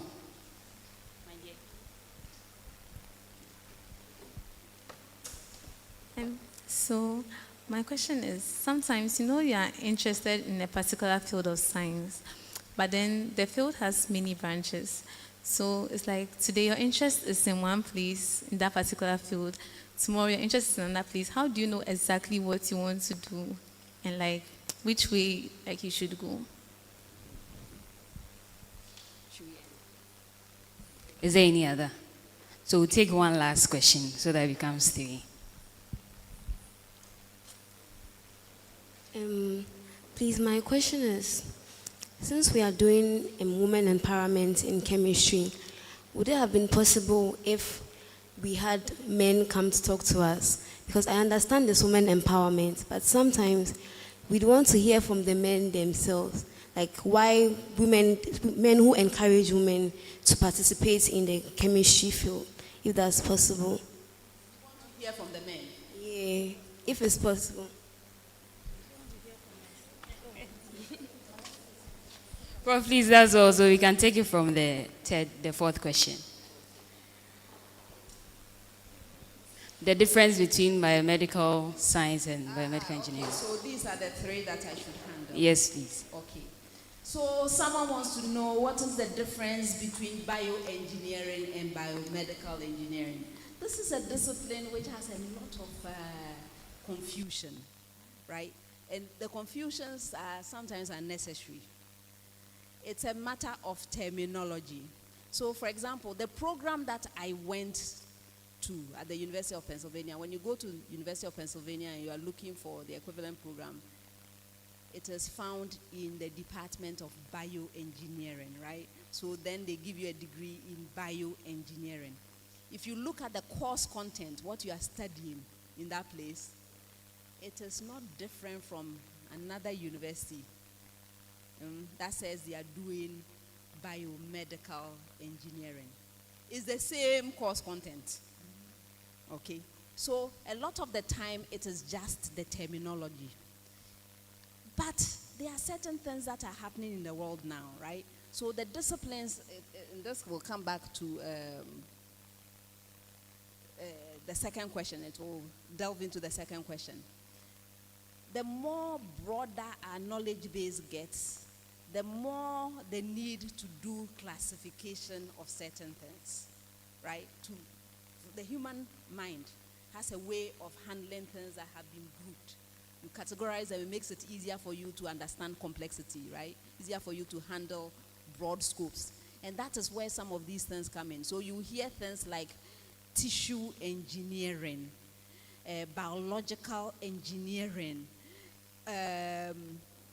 what else? Biochemical engineering. All of these things is an attempt to subgroup these subspecialties under the broad scope of the biomedical engineering or bioengineering. In some places, they will even tell you, see, biomedical engineering or bioengineering is so broad. Let me give you the definition so that you appreciate this a little better. It's application of the sciences. That means physics, chemistry, biology, mathematics, and virtually all the various types of engineering to applying all of this to solving problems in biology and healthcare. Can you imagine the scope? You see the scope? Really broad. Extremely broad. So if you go to a program where the philosophy, and by the way, every program you go to has a different philosophy. Some believe that they should give you the broad scope of the discipline, you should get acquainted with it, then you can specialize later. Some will begin with specialization, right? So when you look at this broad scope, our program at University of Ghana, for example, we take the first approach, which is to introduce you to all the various aspects of biomedical engineering. And then if you want to specialize, now the program has changed a bit. There's a beginnings of specialization even at the first degree, in the final year. Then you can go and study more and specialize even more. If you take other programs, if you go to a place, another place, I shouldn't mention anybody's program, they believe that their focus, their interest is in medical equipment. They will start you very early application of electrical, electronic engineering to healthcare. You see that they've already narrowed it for you. So it depends on which program it is and the philosophy behind the program, but most of the time it is just technology. It's in your interest, if you are going to a program, to find out the content of the program in order to make your decision. Please, I hope I haven't confused you further. Have I? Yes, so sometimes it is just technology, sometimes it's because they want to focus on certain aspects of the program. But it's extremely broad. Okay. That brings me to the second question. You find out today you are interested in this, so you are taking this course, suddenly you are very excited about it. The next semester is a different course, and that is where your passion is. Then you keep changing, right? That is what is happening. How do you settle? Okay. First of all, you see I gave you an assignment earlier. Who remembers the assignment? Hey. Nobody remembers the assignment. I asked, what problem in the world are you going to solve? Where are you going to make your impact? By the way, that's your assignment. Now I'm very explicit, right? Yes. If you can answer that question for yourself, you will be directed, trust me. Because you will find out, see, I want to solve this problem in the future. In order for me to do that, these are the skills and the knowledge that I need to be able to tackle that kind of problem. And so it's not just about, oh, I enjoy this one, so today this. I enjoy that one, so tomorrow that. You will be collecting knowledge and skills that will help you to address that challenge that you have identified for your future, right? So you'll be a little bit more organized. Another thing about us as humans, we tend, and especially young people these days, I hope you people are not like that. I used to be academic advisor, and I will meet my students, and I will ask one question. Who are you? And you can see the students suddenly confused because they have never spent time to think about it. You have not spent time to reflect, to know who you are. How will you know which things you have affinity for or which things you should pursue even more if you have never done that self-reflection? So you will need to do that self-reflection as well. And a lot of the time, we know ourselves less than the others who see us, which is why it's good to have mentors, right? Your teachers are here. Women in Chemistry Network, they are here. They are ready to mentor you. They will notice things about you that you have not thought yourself.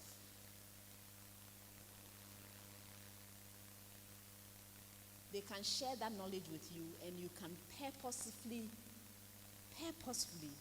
develop your knowledge and skills in the directions that will help you to achieve that aim and that thing that is bigger than yourself that you are trying to do in this world. Okay.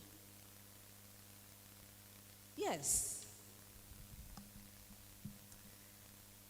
A program like this, why did we not bring the men? That was the question, because sometimes we want to hear from men. The reason why, and I don't know, I think I'll call Prof to come and explain why she did not invite any men to come and speak. However, from my viewpoint, a lot of the time, you see, I showed you photos of my faculty. There are people in the School of Engineering Sciences who would never be taught by a woman before they graduate. Agreed? If every time most of the things they hear, even the mentorship, academic advising is provided by men, there is something that we feel may be missing. If you can hear from women who have had similar experiences, we feel you can leapfrog. You don't need to make all the mistakes we made because we would have lived and had experiences possibly that are more similar to yours than the lived experience of a man. That's what I think. But for this program, let's let the convener explain for herself. Yes, thank you very much, Prof. So if you look here, you see that we launched an initiative not too long ago, what we call the Women in Chemistry Network Male Champions. For most women STEM initiatives, it's always a girls' school. But the Women in Chemistry Network is very, very deliberate about journeying with men. That is how come there are even some boys in this room. But we don't need the men to lead. They've led from antiquity. So the essence is to show that women can do it too, but we know that because we don't exist alone in the world, we need men who are also doing it and doing it excellently to support us as allies. So we have them. They are watching us online. I'm sure some of them are smiling to themselves. But for this particular initiative, we decided not to bring any of them. But there are other activities of ours that they come, and they come in as keynote speakers and also as mentors. A lot of our mentors are men.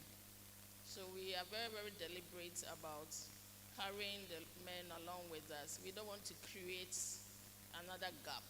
We are very, very deliberate about that, particularly the boy child. So that is a Women in Chemistry Network. Because I personally have a feeling that if we don't take care as a country in particular and globally, in the next 20 years, we'll be calling for send the boy child to school. I see that as Director of Student Affairs at KNUST. There are a lot of initiatives that support young girls to become women. We don't see much of that for the boys. So they come in and you can see the difference. The girls are poised, well-groomed. The boys don't quite match up when they come fresh. So yes, we are doing our part, and for this particular program, it's deliberate. I'm sure you've seen a lot of men doing this already. We wanted you to see the other side of it when it's all women, talking to young girls who will become women very soon. So that, as Prof said, when you see someone who looks like you believe that they can relate to your challenges because they appear like you. They go through all the physiological changes you go through. A man can empathize, but they don't really have a lived experience. And so that is why we present women today and not men. I hope you are satisfied with the response. Thank you. Thank you so much, Prof. Please give it up for Prof again. Thank you, Prof, for the insights that you've given us. From here, we are going to have a break, snack break, and then we have our photograph. So the photograph first, and then our snack break. Come on.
is a senior research scientist at the CSIR Institute of Industrial Research in Ghana.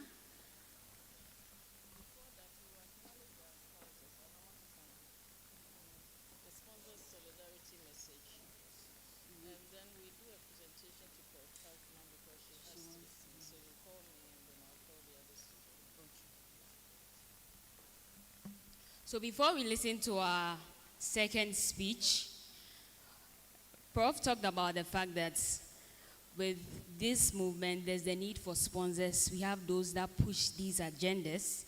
And for today's program to happen, we had a sponsor called Fair Afrique. They are not here, but they have some goodwill message for us. So let's all listen to their goodwill message. So it's with great pleasure that we extend our warmest goodwill message to the organizers, partners, and participants of this inspiring event. Many voices, one science, from vision to impact, redefining STEM by closing the gender gap. The chosen theme speaks not only to the aspiration, but of action. The future of STEM depends on the inclusion of both males and females, and when we close the gender gap, we unlock talent, creativity, and leadership that drives transformative change across industries and communities.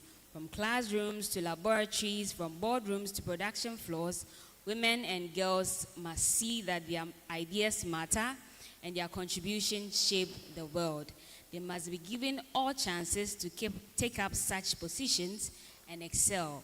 Redefining STEM will mean taking away barriers, challenging stereotypes, and building pathways that enable equal access to education, mentorship, funding, and leadership opportunities. It means moving beyond conversations to measurable impact. We applaud the organizers for making a platform like this available. This will foster dialogue, collaborations, and accountability by bringing together educators, industry leaders, policymakers, and young innovators. This event creates a link required to translate vision into sustainable progress. We at Fair Afrique are determined to go along this path by creating all available opportunities to include STEM in our operations and to give equal chances to both male and female. We hope all participants gain the best out of the event.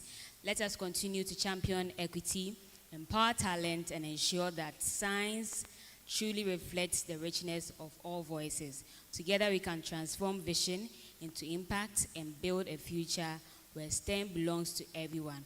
All the best in the event. Let's give a big round of applause to Fair Afrique for supporting this event. Indeed, they've done a good job.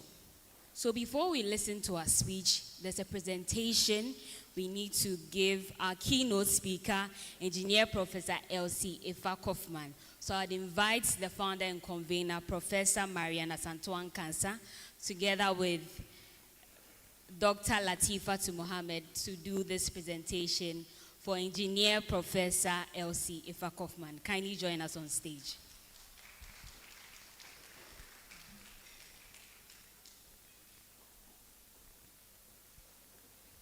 So, ladies and gentlemen, we have the Wicn tote bag, the Wicn goodies bag, and it's branded, as you can see, customized with our logo. And in it, it's for Prof's eyes only. And it's for us to say a very, very big thank you to Prof for being so generous with her time, her energy, and everything, and setting us off on such a good note, such a good footing for the year 2026. We are so grateful. She has to leave, so we need to make this presentation. And I'll use this opportunity to thank her profusely for making time to be part of this inaugural edition of the school outreach program. So, Prof, this is a token from all of us.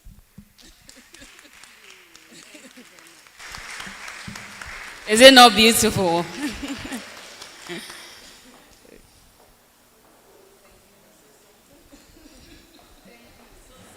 Journey to Prof. This is a woman in chemistry network production.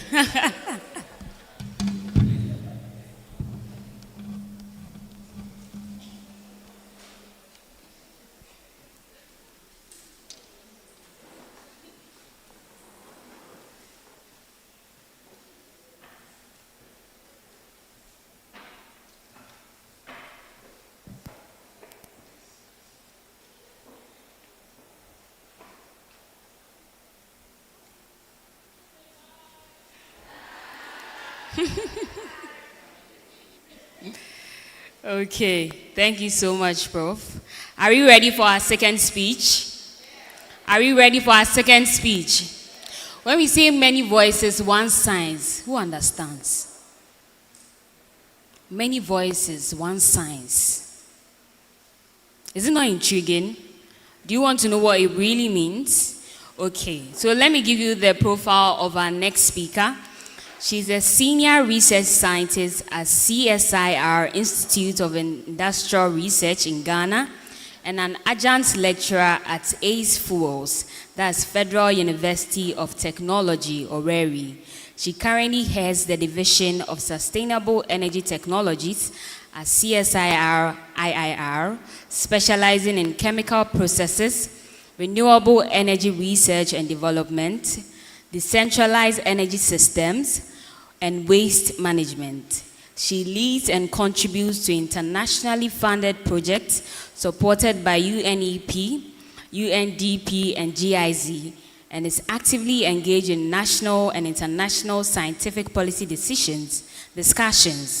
A member of professional bodies, including the Ghana Institution of Engineering and Electrochemical Society. She is very passionate about STEM education, mentoring, and advancing sustainable engineering solutions. That's an empowered woman, a woman. With a big round of applause, ladies and gentlemen, let's welcome Dr. Mrs. Latifatu Mohammed Aja. Let's keep clapping as she comes on stage. Let's do it better, let's do it better, let's do it better, let's do it better. Keep clapping, keep clapping, keep clapping. Welcome, Doc. Thank you, thank you, thank you, everyone. I'm so grateful to be here. So, whilst I was down there, I was just looking at Prof. Kaufman, and I call her celebrated scientist. She's done so well for herself, and she has been an inspiration. And I know you've heard so much from her, and all that she has said today, we are all going to put it to use. Are we? Are we? Are you tired? Great, so let's continue with the program.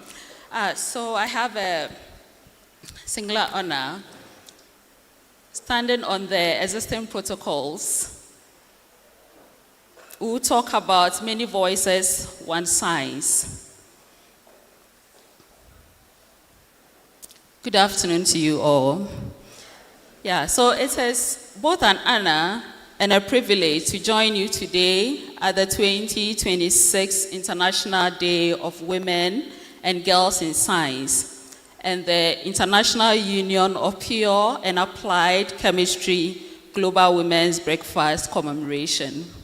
I sincerely thank the Women in Chemistry Network for the kind invitation and for its unwavering commitment to advancing equity, inclusion, and excellence in science. I would also like to warmly commend the convener, the person of Professor Marianne Nkansa, and the local organizing committee for the successful organization of this important event. Your dedication, coordination, and pursuit of excellence have created a powerful platform for dialogue, inspiration, and collaboration. Today, we gather under a timely and meaningful theme, many voices, one science. This theme speaks directly to the heart of scientific progress and the social transformation. It reminds us that science does not thrive in silence or uniformity. It thrives in diversity, dialogue, and collaboration. When people from different backgrounds, cultures, genders, disciplines, and life experiences come together, they bring unique ways of thinking, questioning, and solving problems. Science grows stronger when these diverse perspectives intersect, challenge assumptions, and spark innovation. Breakthroughs often emerge when varied voices are welcomed into the conversation. Voices that notice what others may overlook and propose solutions shaped by real-world experiences. Yet, while we celebrate the power of many voices, we are united by one shared purpose: using science to improve lives, strengthen communities, and build a more sustainable and equitable world. In embracing diversity, we do not divide science. In embracing diversity, we do not divide science. We enrich it, strengthen it, and propel it forward for the benefit of humanity. What are the realities of many voices? Now, when we speak of many voices, we are speaking of the diverse individuals who shape and advance science. Women and men, young students full of curiosity, and senior scientists rich in experience, researchers, innovators, policymakers, teachers, and all other educators, as well as entrepreneurs. We are also speaking of voices from cities and rural communities, from developing nations and global institutions, each bringing unique perspectives shaped by culture, resources, and lived realities. Each voice carries a story, so your voice carries a story, and each story carries an insight, as well as the insight has the potential to spark discovery, innovation, and meaningful solutions to real-world challenges. Yet, for far too long, many of these voices, particularly those of women and girls, have been muted, overlooked, or underrepresented in scientific spaces. Their ideas, contributions, and leadership have not always received equal opportunity or recognition. And the truth remains simple and powerful. When voices are missing, science is incomplete. There is less innovation and then less capable of addressing the complexity of our world. What are the gender gap? Prof. Kaufman talked a lot about that, so a little from that. Over the past decades, we have witnessed encouraging progress in the participation of women and girls in science, technology, engineering, and mathematics. More girls are enrolling in science courses. More women are publishing influential research, and an increasing number are stepping into leadership positions across academia and industry. These gains signal positive change and growing awareness of the importance of inclusion in the STEM fields. However, despite this progress, the gender gap remains deeply rooted, particularly in senior academic appointments, access to research funding, patent ownership and innovation leadership, and representation in policy and decision-making roles. We may say this is not close to us, or this has nothing to do with us. But of course, here I can see a lot of female science students here. But when we move up, realize that we have less women in the sciences. Why? Because along the way, we get tired, or it's too much for us, it's difficult for us, so we remain there. But we need to get all of us there. So that's why some of these programs are so important. Women continue to face systemic challenges, including bias in hiring and promotion, limited access to mentorship and sponsorship, intense work-life balance pressures. That's what question one of you asked Prof. Kaufman. And persistent cultural stereotypes that question their scientific competence.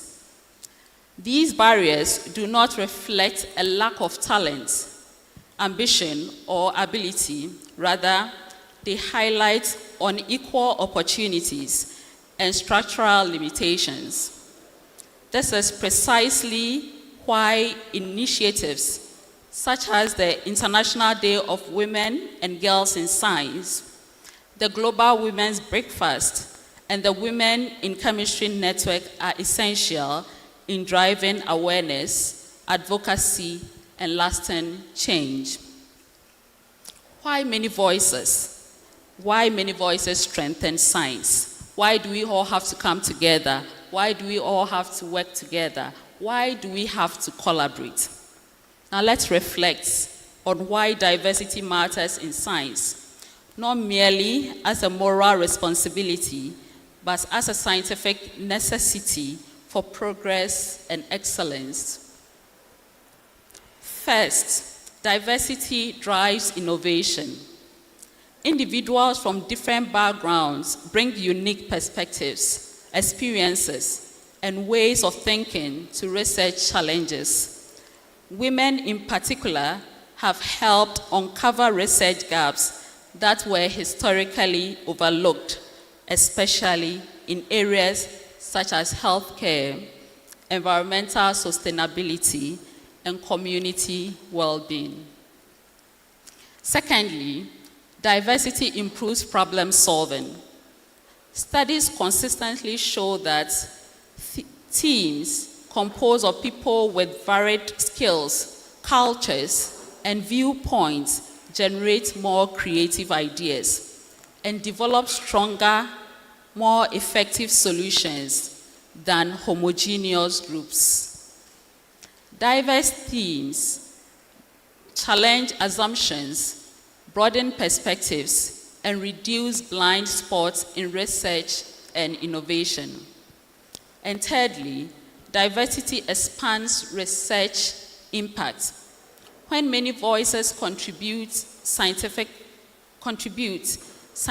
work becomes more inclusive and relevant to society's real needs, leading to solutions that benefit wider populations.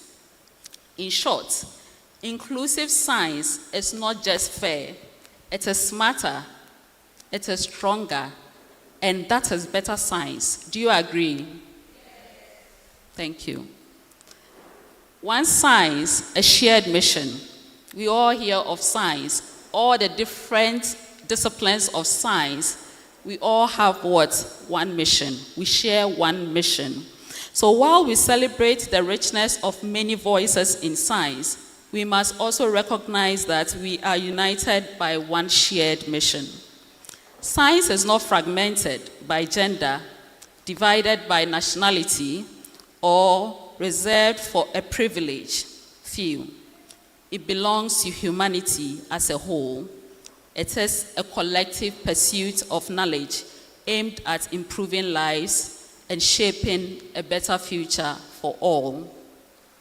So whether we are researching cosmetics, clean energy, healthcare solutions, climate resilience, food security, material science, or chemical innovation, our work is interconnected and driven by common goals. These goals include advancing human well-being, promoting sustainable development, expanding scientific knowledge, and creating positive impact across societies and generations. Every discovery, no matter how small, contributes to this broader mission of progress. When scientists collaborate across disciplines, cultures, and borders, the power of science multiplies. That is true meaning of one science. Different voices working together toward one global purpose for the good of humanity. The power of representation. So who do you recognize there? You can name them if you know them. I mean, as students, who do you recognize? Yes. Who? Don't just point fingers. You can mention names. Let's hear you.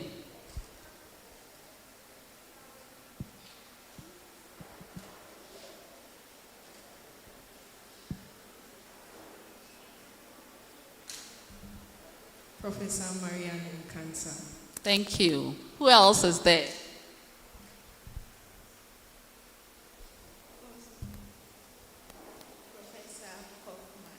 Professor Kaufman, thank you. Any other?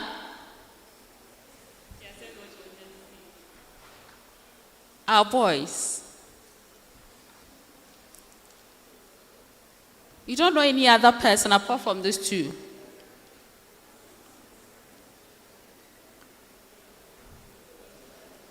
Okay, so it will be a homework for all of us.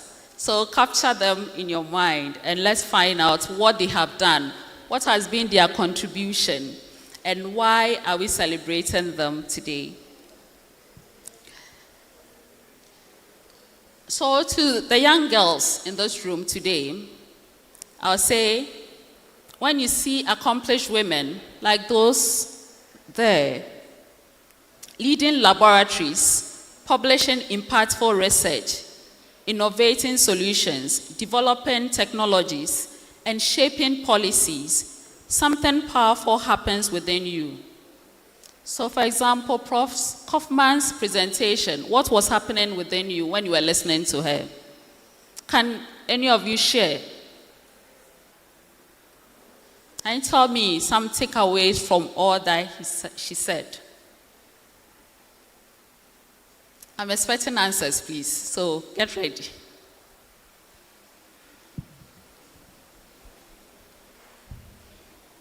so from what she said, I learned that sometimes the world may be against you, but you should always put in the maximum effort and know where you are directed, to know what you want to change in the world, and then go towards that direction. Thank you.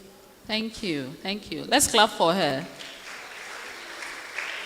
Any other? What has changed about you after her presentation? Okay, from her presentation, I learned that when I'm learning, I'm supposed to understand what I learn in order to apply it so that I achieve something in the future. But if I just memorize to pass an exam, it wouldn't be helpful because I'll not be able to apply what I learned. Thank you. Maybe the last one. Oh, there's a man, a boy. Thank you. Well, I learned that I should learn to prioritize what I want at each stage in life, and that will help me have a sense of balance about everything I'm doing. Thank you. Thank you. So let's clap for all of them. Great. So I also want to ask you, after hearing her, did you also feel belong? Do you feel belong as a science student? Do you feel you are in the right place? Please, if yes, do you also have in you that you can do this? Do you also feel that your voice now matters? Great. So representation, as we see, is far more than visibility. It is transformational. It reshapes confidence, challenges long-standing stereotypes, and opens doors that once seemed unreachable. So when I was listening to the conversation between Prof. Kaufman and then headmistress, she was like, oh, I wanted to do science, but this and this and this and that. Okay? At that time, there was no one as a role model for her. I told her, if we had role models like Prof. Kaufman, Professor Nkansa at that time, by now headmistress would have been a science student and in the STEM career. Do you believe that? So that is why we are here for you. We go on. Every woman who rises in science becomes a bridge for the next generation, lightening the path forward and making the journey easier for those who follow. Through their achievements, mentorship, and courage, they turn dreams into realities and inspire countless women or young minds to pursue scientific excellence. And why mentorship? Why does it matter? And why is it amplifying voices? One of the most effective ways to ensure that voices are not lost in science is through mentorship. Mentorship plays a transformative role in shaping careers and sustaining confidence. It transforms knowledge and experience from one generation to the next. It builds confidence and resilience, especially in the face of rejection, failure, or self-doubt. And importantly, it opens doors to opportunities that might otherwise remain inaccessible. A mentor does not simply give advice. A mentor advocates. A mentor sponsors. A mentor believes in the mentee, even moments when she might doubt herself.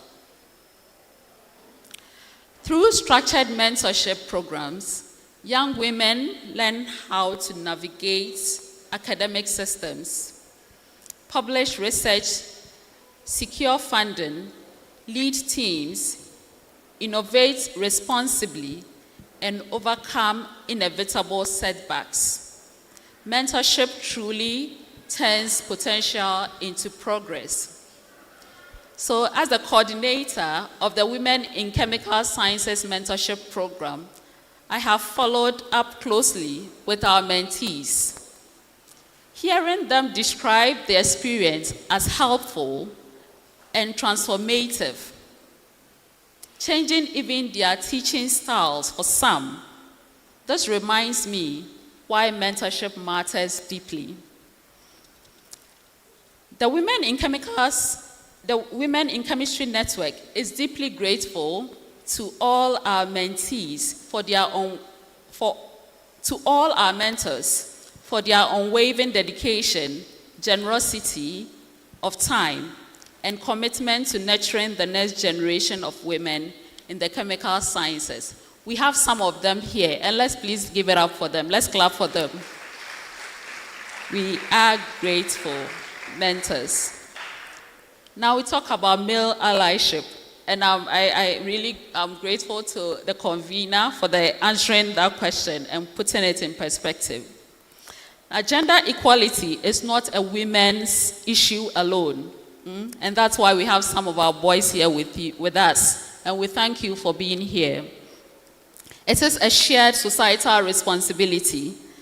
Men continue to occupy many leadership and decision-making positions in academia, industry, and policy making, placing them in powerful roles to drive meaningful change.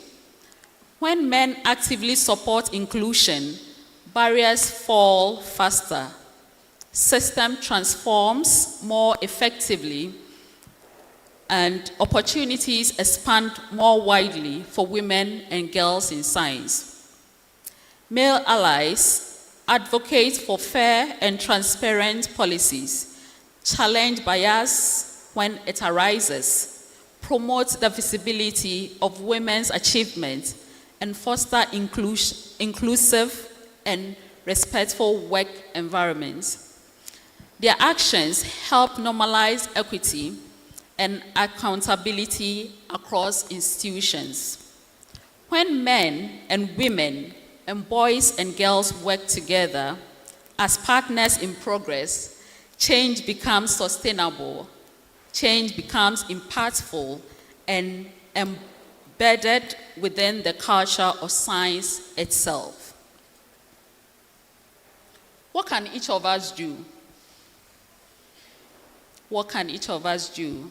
So meaningful change begins with individual and collective responsibility.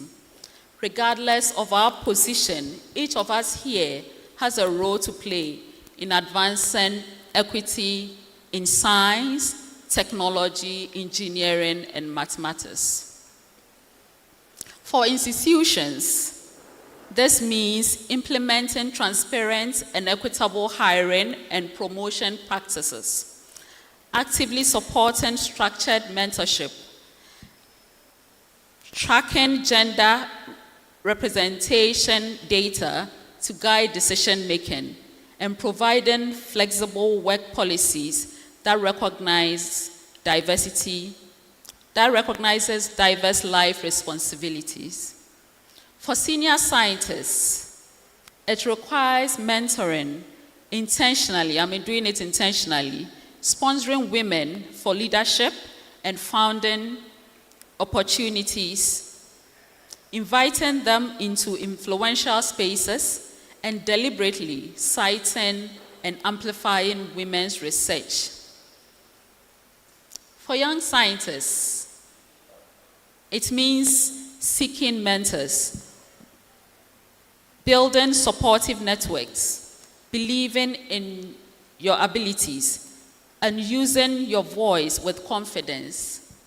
For policymakers, it involves funding inclusive research initiatives, investing in STEM education for girls from an early stage, and enforcing equity-driven policies.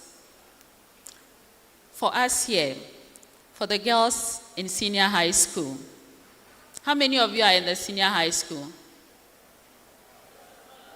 All of you, great. So this is for you. Your journey in science begins now. Be curious and ask questions. Science grows through curiosity, and Prof. Kaufman affirmed that. Choose science subjects with confidence and believe that you belong in STEM. Seek teachers, mentors, and role models who can guide and encourage you. Participate in science clubs, competitions, and workshops to build skills and confidence early in your career. Do not allow stereotypes to limit your dreams. Work hard, stay consistent, and support one another is very important. We call it collaboration. Support one another. Your ideas matter, your voice matters, and your future in science is bright.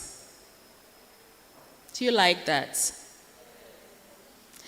With determination and the right support, you can become the scientists, innovators, and leaders of tomorrow. Small, consistent actions multiplied across institutions and communities can generate transformative, lasting change. Can we imagine the future where girls grows up seeing science not as an exception, but as a natural and exciting career path, where classrooms, laboratories, and innovation hubs are filled with confident young women pursuing discovery without limits. Picture women leading research institutions, laboratories, technology, companies, and policy spaces, shaping scientific priorities and driving solutions that transform societies. In this future, innovation reflects the real needs of diverse communities, addressing challenges in healthcare, climate resilience, food security, and sustainable development. Scientific breakthroughs will be powered by diverse minds, working together, combining creativity, experience, and different worldviews to solve complex global problems. This future is not a distant dream or an abstract vision. It is already taking place. It's already taking shape through platforms like these, where mentorship, collaboration, advocacy, and opportunities converge. Every conversation held, every partnership formed, and every young scientist inspired today, or every girl or boy inspired today, contributes to building a more inclusive, innovative, and impactful scientific world for generations to come. As I conclude, I leave you with a powerful reminder: science is strongest when every voice is heard. Progress accelerates when no talent is wasted, and innovation flourishes when diversity is truly embraced. When we create spaces where women and men, boys and girls can contribute equally, science becomes more creative, impactful, and responsive to the needs of society. Many voices, one science, one shared future. Let us continue breaking down barriers that limit potential and challenge systems that exclude talent. Let us continue lifting one another through mentorship, allyship, collaboration, and advocacy. And let us continue shaping a scientific world where opportunity is defined by ability, passion, and dedication, and never by gender. Each of us has a role in building this inclusive future, whether as teachers, educators, researchers, leaders, policymakers, mentors, or students. Together, we can transform aspirations into achievements and vision into lasting impact. Thank you for your attention. Thank you for your commitment. And thank you all for being part of this movement toward inclusive excellence in science.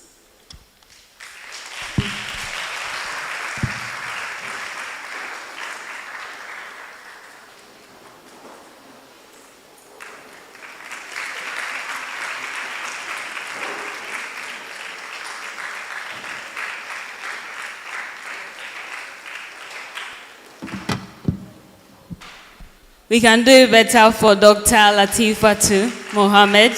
Let's do it better for her.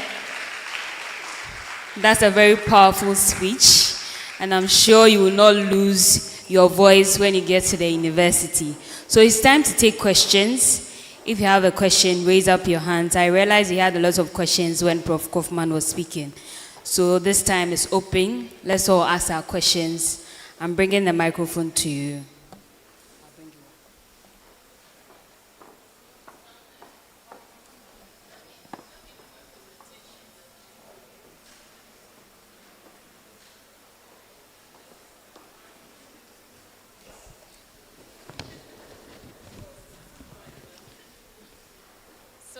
Before Dr. Mohammed takes her seat, because she is a member of Women in Chemistry Network and I'm actually an executive member, she has a lot of the customized tote bags. So we decided to cover hers with a Fair Afrique bag. Again, goodies for her eyes only, for delivering such a stellar featured address. And I would like to call on Prof. Un-Idwgs to come and assist me to do this. A round of applause. A professor from the University of Health and Allied Sciences, UHAS, in Ho. Let's step here. Wait, no, it blocks.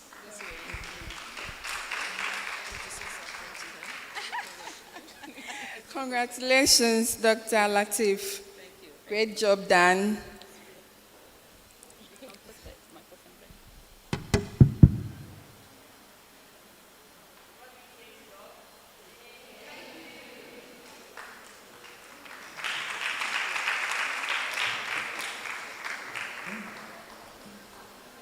So, Doc, would you like to come down for the conversation? Yes. So it's an open forum.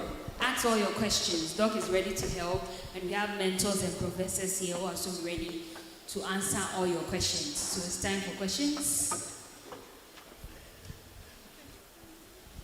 Anyone with a question?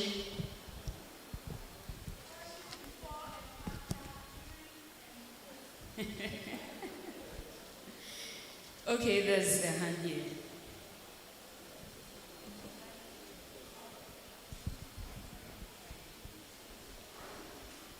So I understand that many voices want science, but science itself is very broad. So if my voice cuts across multiple branches of science, how do I choose one to speak up about, or how do I speak up about everything without burning out? She needs a book for that question. She needs a book for that. Would you want to take it? Okay, yeah, thank you. Thank you for that question. That's a smart one. So, yes, that's what we said. Science is what? Has many what? Branches. And that's why you can't do it all. You can't speak for. You alone cannot speak for all the sciences. So that's why we talk about collaboration. And collaboration is powerful. Something that you take, if you alone are to do, can take years. Just by collaboration, that can come back to 1 month. And you see how powerful that is. You have it. She has it. She has this expertise. You have that expertise. You bring it together. And today, science is not done just by one person. You can't have the physics person, someone in physics, publish alone. It will not be even accepted.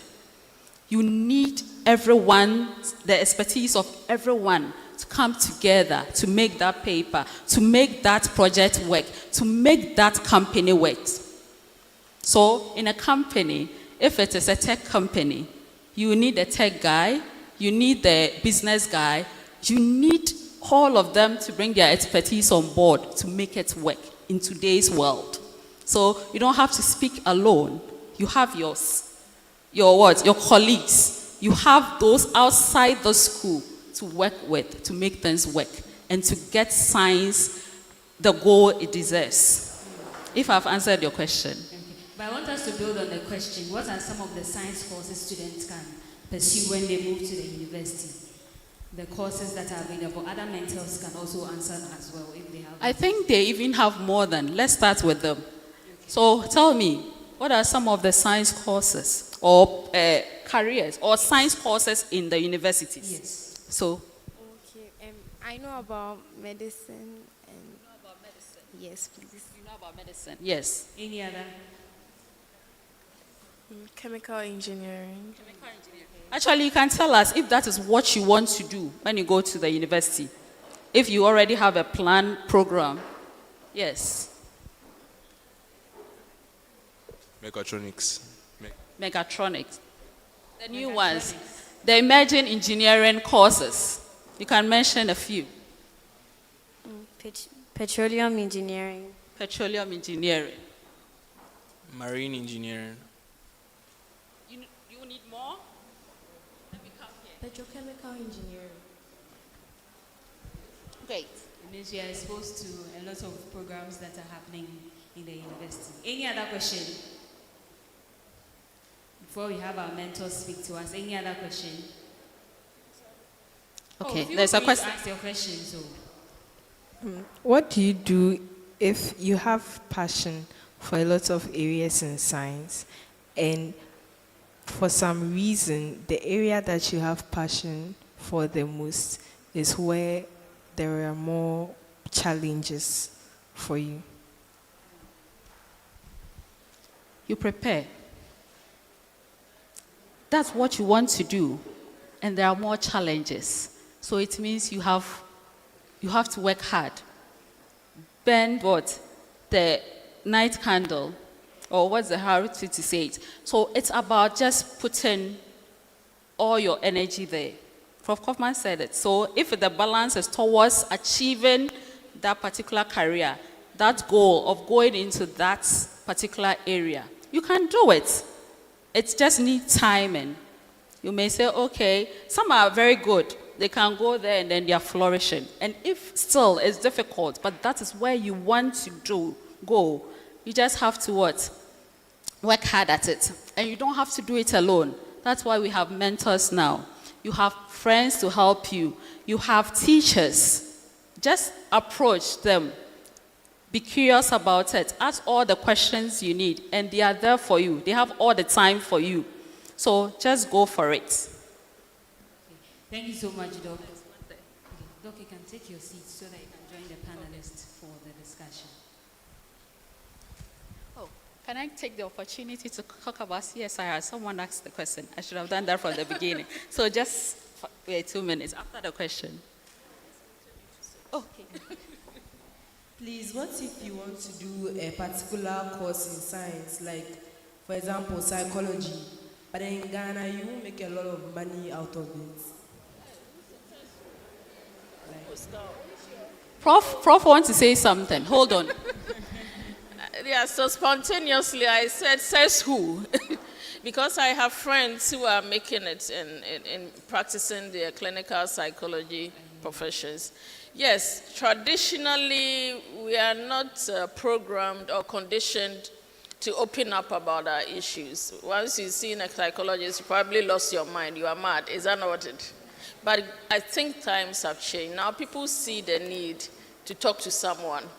And I think generally the understanding is improving that you are not crazy when you are talking to a counselor. Maybe you are crazy, but there are different degrees of crazy. In any case, who is perfect, right? And just like you may have a tummy ache, a headache, sometimes you also have a brain ache. And we shouldn't see mental health as something to be shy of. It is real. Sometimes you are overwhelmed by work. The stress of work can make you start behaving out of character. Sometimes a loss, sometimes a disappointment. Very soon after WASI, I'm not prophesying doom for everyone, but sometimes your expectations are not met. After the results are released, sometimes the program you really want, you may not get in. And there's no need in suffering or carrying that burden alone if there is someone you can talk to. So psychologists are making it really big these days. And it's per hour, per session. They have no business. They have their jobs with the hospitals, with the schools, and they're also doing their one-on-one on the side and making it large. So please don't look down on that job. They are really doing well, both in Ghana and elsewhere. Okay, thank you so much, Prof. So the next question, Prof. Kaufman touched on some stereotypes. Can we also give other common stereotypes and how we can also handle it as young girls in science? You want to take it? Anyone wants to take it?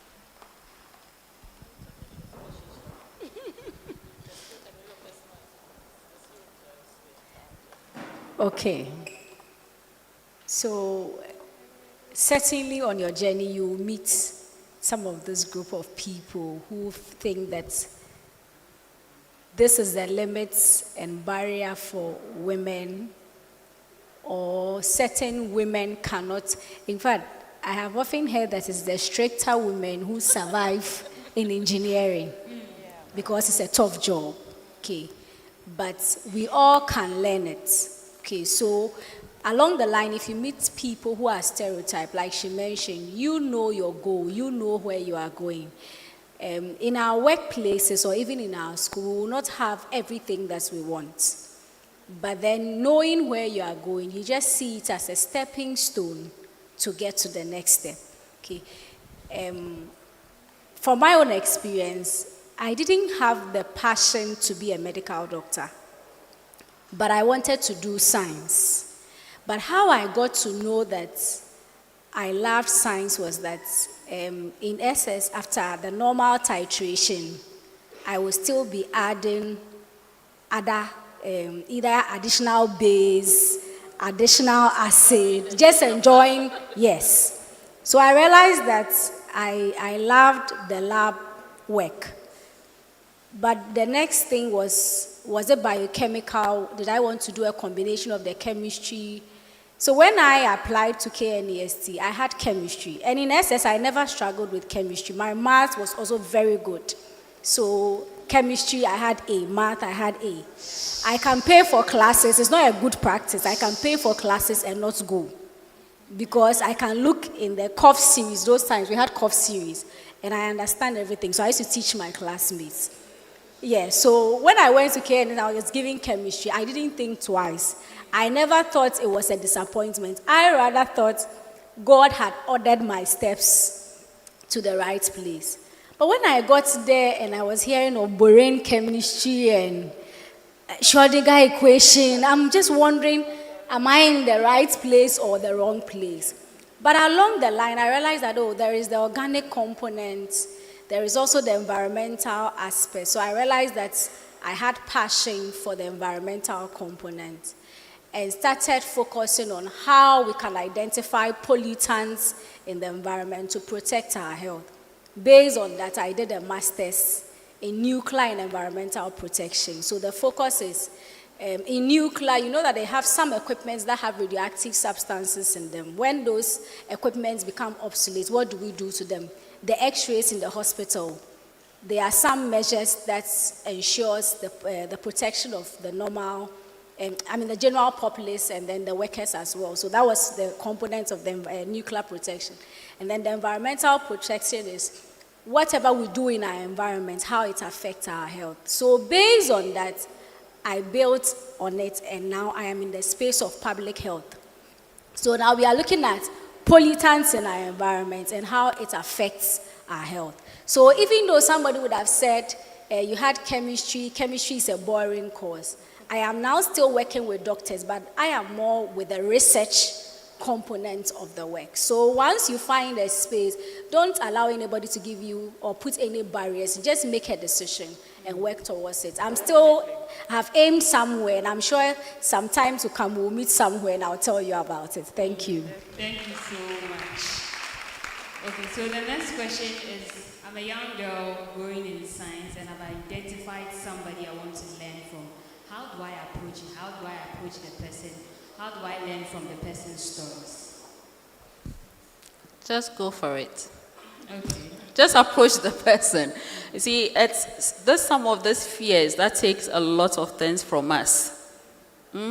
So, right, so let me not go there. But just approach the person, okay? Sometimes we are afraid of no. Okay, if the person says no, what does it take from you? You just move on. You just need to carry on with your confidence. See who can accept you. And some of these mentors have a lot of things going for them. So if someone says no to you at a point, it's to open another door for you. So once you understand that, just approach the next person. And you realize that is where even the good things are, the goodies are. So just put away any fear and just approach the person. I'll say that. If anyone wants. Thank you so much. But a quick follow-up before your comment. She's asking, what if you identify that person, but the person is not within your reach? You cannot reach that person physically. Okay, I would like to add on to what Dr. Latifa just said in connection with trying to reach a mentor you would like to work with. Now, there are instances whereby the one person you are so hooked on, you so much like, is not availing themselves. What do? Please, ladies and gentlemen, it's very important to put down more than one person so that you do not get discouraged. when one doesn't work, you please move on to the second one, or probably reach out to all three at once. And then whoever receives you warmly, then you work with that person, because mentorship goes deep down. It's just not a surface thing. It also influences how you also come out and how you also react to other younger ones when you grow up. So it's important that you have 2 or 3 on your notebook who you would like to work with. So it means don't be strictly fixated on one particular person. At all. Okay. I just want to add that, having engaged young people for some time, I realized that most of them want celebrity mentors. True. They don't want the ones who are not known but are actively working behind the scenes. I'm sure if Prof. Kaufman or Prof. Marian in Cancer just asked that how many of you wants me to mentor you, I'm sure everybody here will run. But I'm sure Auntie standing there, say someone should come, people will be wondering because they have not. Okay, so we shouldn't always be looking at those who, it's a process. Okay, so the immediate ones also have something they can offer you. So don't always have in mind that you must get a celebrity mentor to be able to mentor you. And you can have different mentors for different areas of your life. So you can have one who helps you on your career progression, others who help you in other areas of your life. There are some people, for example, who are very good in your field, but maybe in terms of religion, different. And you may want to discuss something with somebody also in your spiritual growth. Then you have to get another mentor for that so that you can make the progress in all the areas. Thank you. So you can have mentors for different purposes. So I call that cocktail mentorship. Okay. Cocktail mentorship. Okay. You know what a cocktail is, right? Mm-hmm. Not to belabor the point.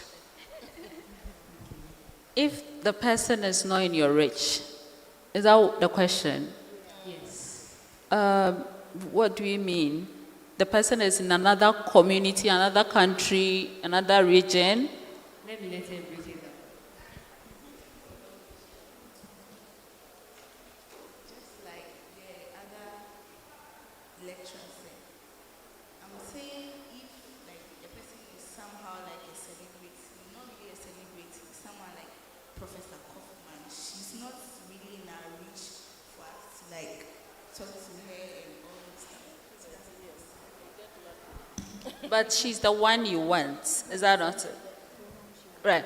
Anyway, so if you still want Prof, she has a lot of disciples, okay? And of course, because of her duties, she might not be able to attend to you directly. Maybe that's what you mean by she's not in your reach. But she will find you someone. She can give you one of her disciples. But like we said, we look around and then see those that have time and can also support you. That's all I'll say. Okay, so the next question. As young girls coming up, how do we identify an environment that's inclusive? When we say an environment is inclusive, how can I identify it? And if I find myself in that environment, how can I also make everybody feel welcomed? Because we already find ourselves there and they are coming up. Okay, thank you. May I make this correction? I'm not yet a prof. I'm a senior lecturer, so prof. Incoming prof. So the question is, how do you identify an inclusive environment that you can survive in this environment? It depends on your passion. What are you looking for? That will, first of all, give you the spotlight to see that this environment can help me be able to attain my passion. So what you are looking for is what to lead first before you can identify an environment that is conducive enough for you to survive there, to be able to attain your goal. So like Prof. Kaufman said, your passion first before you can identify a conducive environment. So when you identify that, then you'll be able to attach yourself and collaborate with people. Over here at this level too, collaboration is important. You can collaborate with your colleagues here at this level. That is how you learn, and then you upgrade it to the next level when you get to the university. So that's what I can say for now. Thank you so much. Please, you want to add something to it? Yes, please, thank you. I would maybe use myself as a typical example in terms of maybe identifying its place of inclusivity. First thing first, I'm a Nigerian, and we already know the notion the whole world has about Nigerians. Everything negative, right? So, and I find myself in Ghana doing science. And how do I get myself included? Is first of all, I sit back, because at first I wasn't accepted, to be truthful. During my first degree at KUST, I wasn't accepted because when I go for study group, they all talk about everything bad about Nigeria. So I have to go and look for where I have to sit down and study my biochemistry that is already full of plenty chemistry and pathways. So, but gradually, with time, because now I've made myself unique in terms of I'm about this area and I want to study this, I want to know it. So gradually, people of like mind started identifying me and then started coming close. And then coming close, they started helping me in the path. And then another thing that also helped me, I think Doc, when she gave a presentation, she showed a picture of the outstanding scientists we have in Ghana. One of them is my mentor, Prof. Iupac-Gwb. And interestingly, I got to find out, I am someone that at that time I was shy to approach. But because I liked her when she's teaching in class, what I did was I did what we call shadow mentorship, in that I don't go to her directly, but I watch, I observe, I listen to her story. And at that time, internet wasn't there, or internet was coming. But if it was now, I would have Googled her name, look for where I can follow her story. And somehow from there, I realized that when you are in a place where they have bad notion about where you come from, you can stand out and be unique. So from there, I have built that uniqueness. And because I built that uniqueness, now, when I come to the likes of Prof. Mariam, they even forget I'm a Nigerian. I have to, when I mention my name, they'll go like, where are you from? And then I have to now say, oh, I'm Nigerian. And then they'll be like, oh, okay. Then they'll go back, you don't behave like Nigerian. So you have to create, first of all, like she said, be passionate about what you want to do and stand firm on that. And also your character also count, because if you are unapproachable, then people of like minds will not come close to you. So be passionate and also be open so that when these people come, they can easily come to you. Thank you. Thank you so much. We have Right. some questions. So just in addition, so you also look at what you bring on the table. If we talk about inclusivity, people are working. What are you also bringing on the table? You should prepare yourself. We don't accept others to just be work. Example is you collaborating. And we see this in the universities when we give project work. You see few people working. Now they identify that you are a lazy type, so people don't want to work with you. So you have to be intentional and be sincere about this partnership. And if you are working together with people, look at what you bring on the table and make impact, which is very important. Thank you. Thank you so much. There are a few questions from the students. Please, how do you know which school to apply for? How do you know which school to apply for? Which school to apply for? Okay, yeah, so I now put my Director of Student Affairs hat on. First, your interest. It might be as silly as, oh, your siblings went to KNUST, so you also want to go there. That's legitimate. And then the program. Is the university that you fancy, are they offering the programs you are interested in? That's about it. So the program of interest, the university should interest you for me before the program. Because you might be doing whatever, but if you don't like the environment, you may not be happy. So, and most fortunately for you, your generation, Now, most of the universities in Ghana are almost doing almost all the programs. In our days, KNUST was strictly science and engineering and then technology aspect. Now, University of Ghana is doing engineering, for example. So just choose the location you're comfortable with. Maybe you want to be close to your family. Factor all these. Your convenience, a bit of that is important. Especially you are coming to the university very young these days. And I have had to mother over 100,000 students. Like they are clinging to you practically. So maybe if you are closer to home, it might help. But if you feel very independent, but as I said, just go with your interests. It lessens a lot of your burden, and then you choose a program. And for the programs, if you want us to come back and talk extensively about the various programs available, and what you can do with them, kindly channel that request through your school management. Otherwise, now with the help of social media, all the institutions have online videos of their academic affairs units advertising their programs, because university has become a business now. So you don't need one-on-one. You can also explore on social media. You find a lot of information. If you want us to come back, we will sample from across the universities and then give you a session on what you can find in the various universities. I hope you are answered.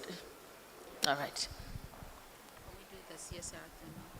Okay, so earlier the MC asked whether you've heard of CSIR, the Council for Scientific and Industrial Research. No, some of you have heard that before. So it has a mandate of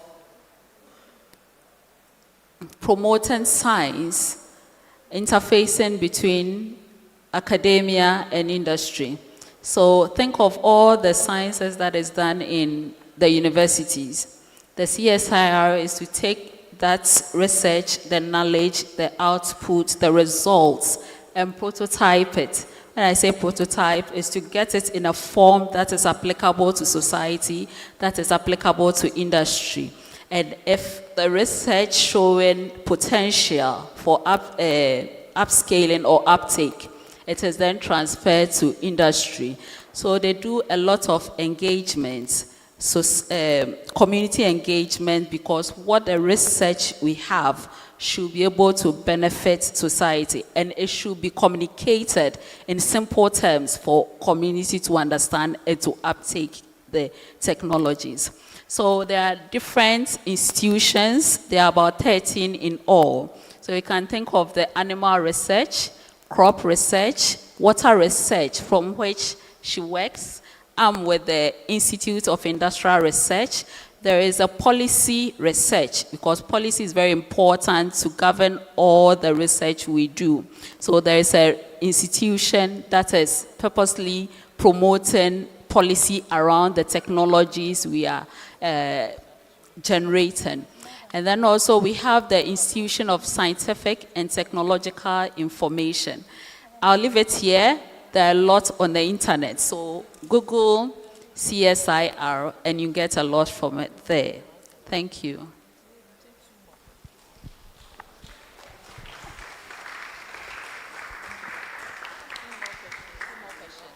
Please, how do we have one science where there are certain concepts in different parts of science that have different rules, where those rules are contradicting, but they are all accepted?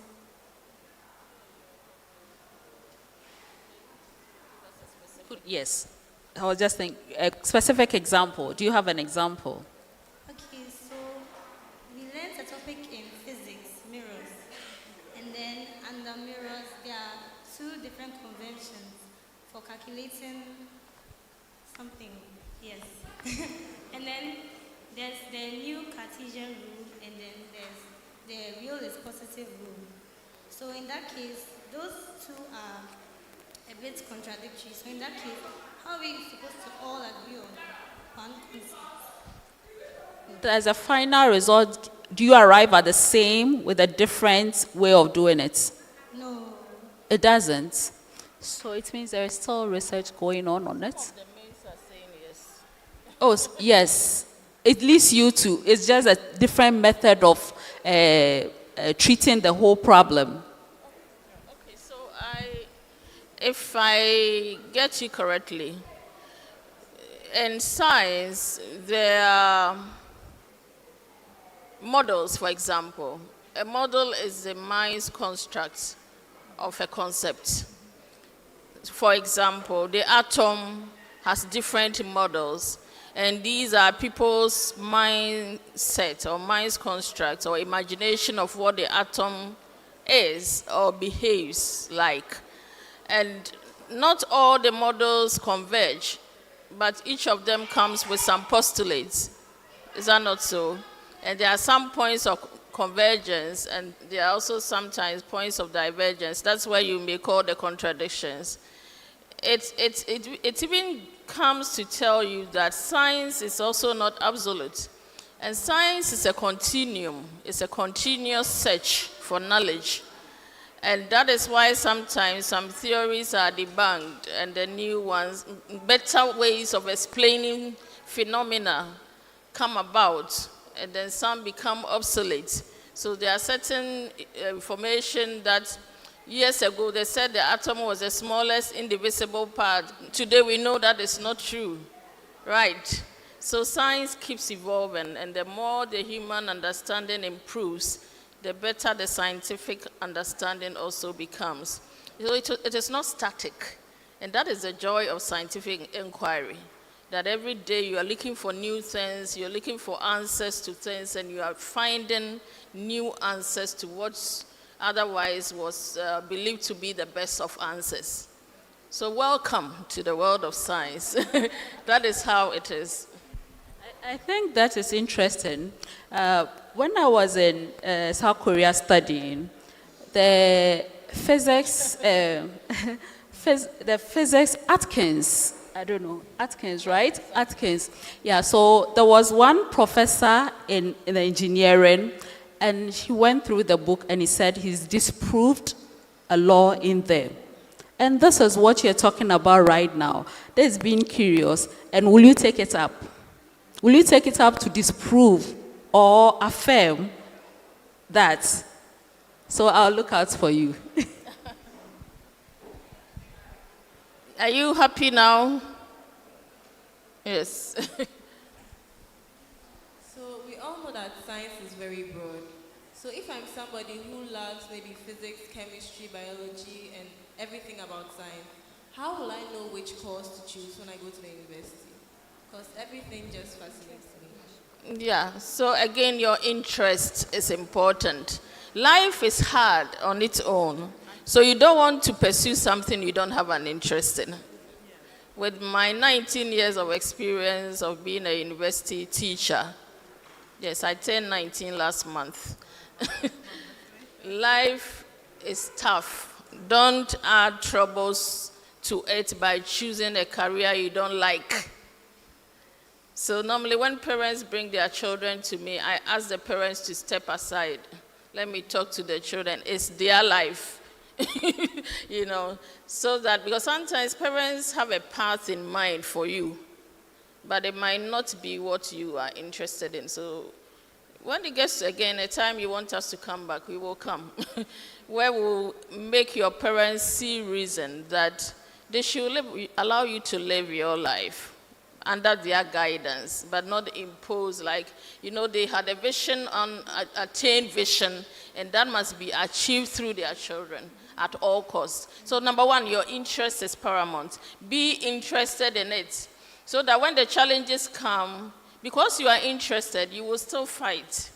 But when you're doing something you are not interested in, when even it's a small scratch, all hell breaks loose, because already there is no interest, and the interest is driven by passion.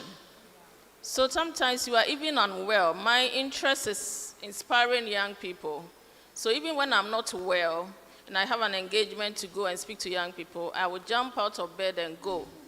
And I do it all the time. By the time I come home, I'm better. So find that which you are interested in. And once you find that, again, now knowledge abounds. you know where to go, which university is offering what you are interested in, then you go choose it. And that's why we are here, role modeling you, mentoring you, to give you options of what is possible, right? So some of us are teaching in different fields. Before we leave, we'll tell you a bit about what we do. Yes. That will also help. And with the pictures that were shown on the slides too, two of them are actually quiz mistresses. Professor Marian Irama Adi was the creator of the National Science and Maths Quiz. Those days we called it the Brilliant Maths and Science Quiz. And she started the whole thing, and currently Prof. Kaufman is in charge. I was on it. Prof. Iupac-Gwb was on it. Emerita Professor Isabella Kwachi, my mentor, was on it. And we are all practicing different fields of science. And the male champions are also in different fields. So we show you these images to create a light bulb moment in your brains. Wow, okay, I think I like that. But even that, as young people, you are allowed to dream and imagine. Change your mind tomorrow. It's okay. It's okay. It doesn't have to be too hard. It will be hard, but too hard is not good. Right? I want you to enjoy the processes. It's important. Enjoy the processes that come with you achieving your goal. Thank so you, that's Prof. what I would say. So we'll take our last question, then we'll take our last words. Actually, I just wanted to add something to what Professor Nkansa said. As a matter of fact, when I started out, my first choice was pharmacy, and my second was actually chemistry. But my grades were not too good, and so I couldn't do pharmacy, and I did chemistry, which was awesome, by the way. And the point I'm just trying to make here is that you could prioritize your interests. Physics, chemistry, you can prioritize them and see which one carries more weight for you, which one you are more passionate about. And that is what I did in my case. And once I finally got chemistry, I'm making good money out of it. I'm making good money. I branched into entrepreneurship. We're into manufacturing of skincare products and cleaning agents. And it's been wonderful. It's all in science, you know. So please do not put down on all what you're interested in, but on what's exactly what Professor Mariam said. You need to prioritize and know which one brings out the passion in you. Okay. Thank you so much. So our last question. Yes. Please, is it possible to mix science and other courses together? Like, let's say, medicine and law. If so, how? Yes, let me answer that. Yes, there are a number of medical officers who have gone on to do law later. Yes, so that is very possible. You can even become a pastor in addition to that. I know someone who is a medical doctor, has a law degree, and is pastoring his own church.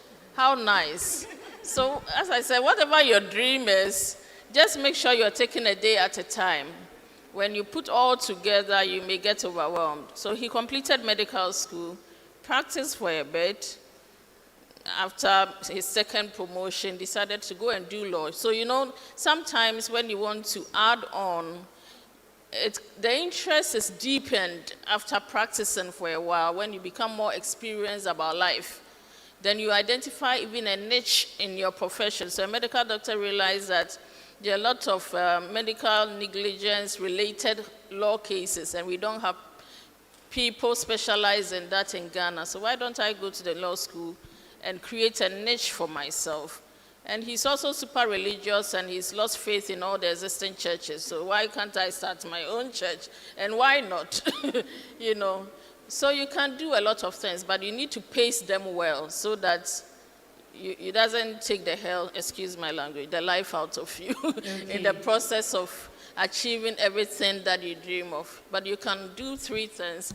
A lot of women are doing lecturing, also have a side business of entrepreneurship. We all do consultancy of sorts. We advise and get paid for it in our fields of endeavor. So yes, you could have multiple streams of income. I think that is the bottom line, survival. You could achieve that. Okay, thank you so much, Prof. So we'll end with our last words. If I do the introduction, then you end with your last words. Then Prof will end with the closing remarks. So let's We should do what? So you would introduce yourself, then you end with your last words. Okay. Okay, so my name is Dr. Un-Idwgs. I teach chemistry, organic chemistry, in the University of Health and Allied Sciences.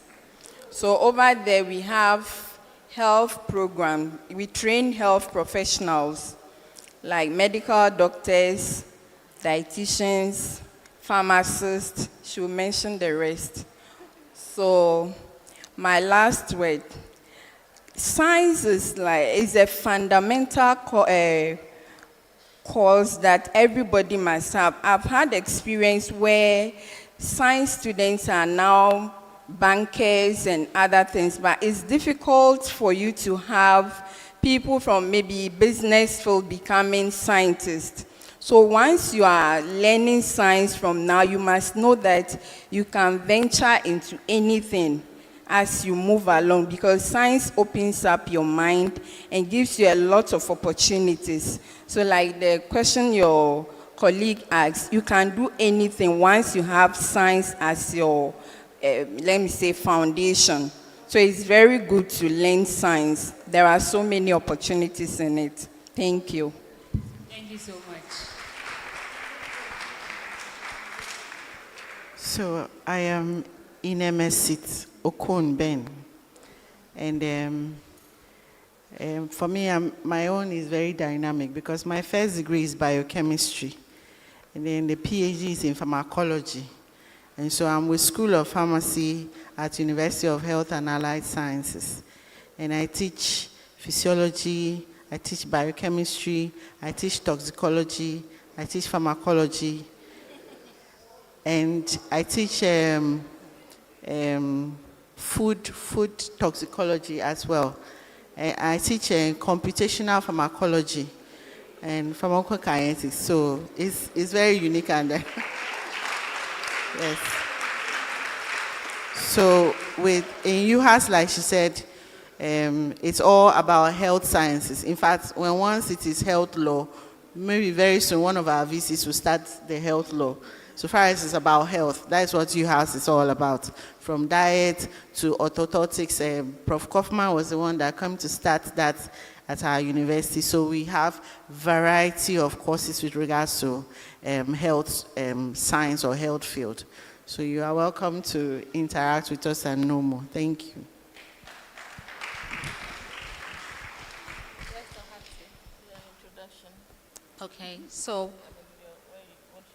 Okay, so like I said, I'm with the Council for Scientific and Industrial Research, Institutes of Industrial Research, with the division of Sustainable Energy Technology Division. So think of any sustainable energy technologies, solar, renewable energy research. My division is also into training. So we train professionals, we train artisans who wants to start something on their own. So all the energy programs, electrical wiring, these are things that happen in homes. So we train them to even start businesses on their own. So I'm also on the circular economy, waste to wealth. So think of how waste is regenerated as a resource, as a raw material for other applications. Okay. Yes, so I think that's all. Dr. HYDRID, and with your last words. Your last words. Okay. So collaboration. I will always go for collaboration. It makes works easier.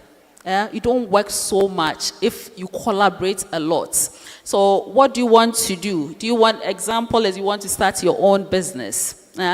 In what? Energy. I want to do renewable energy, open a renewable company. I need a tech person. I don't have to do it all by myself.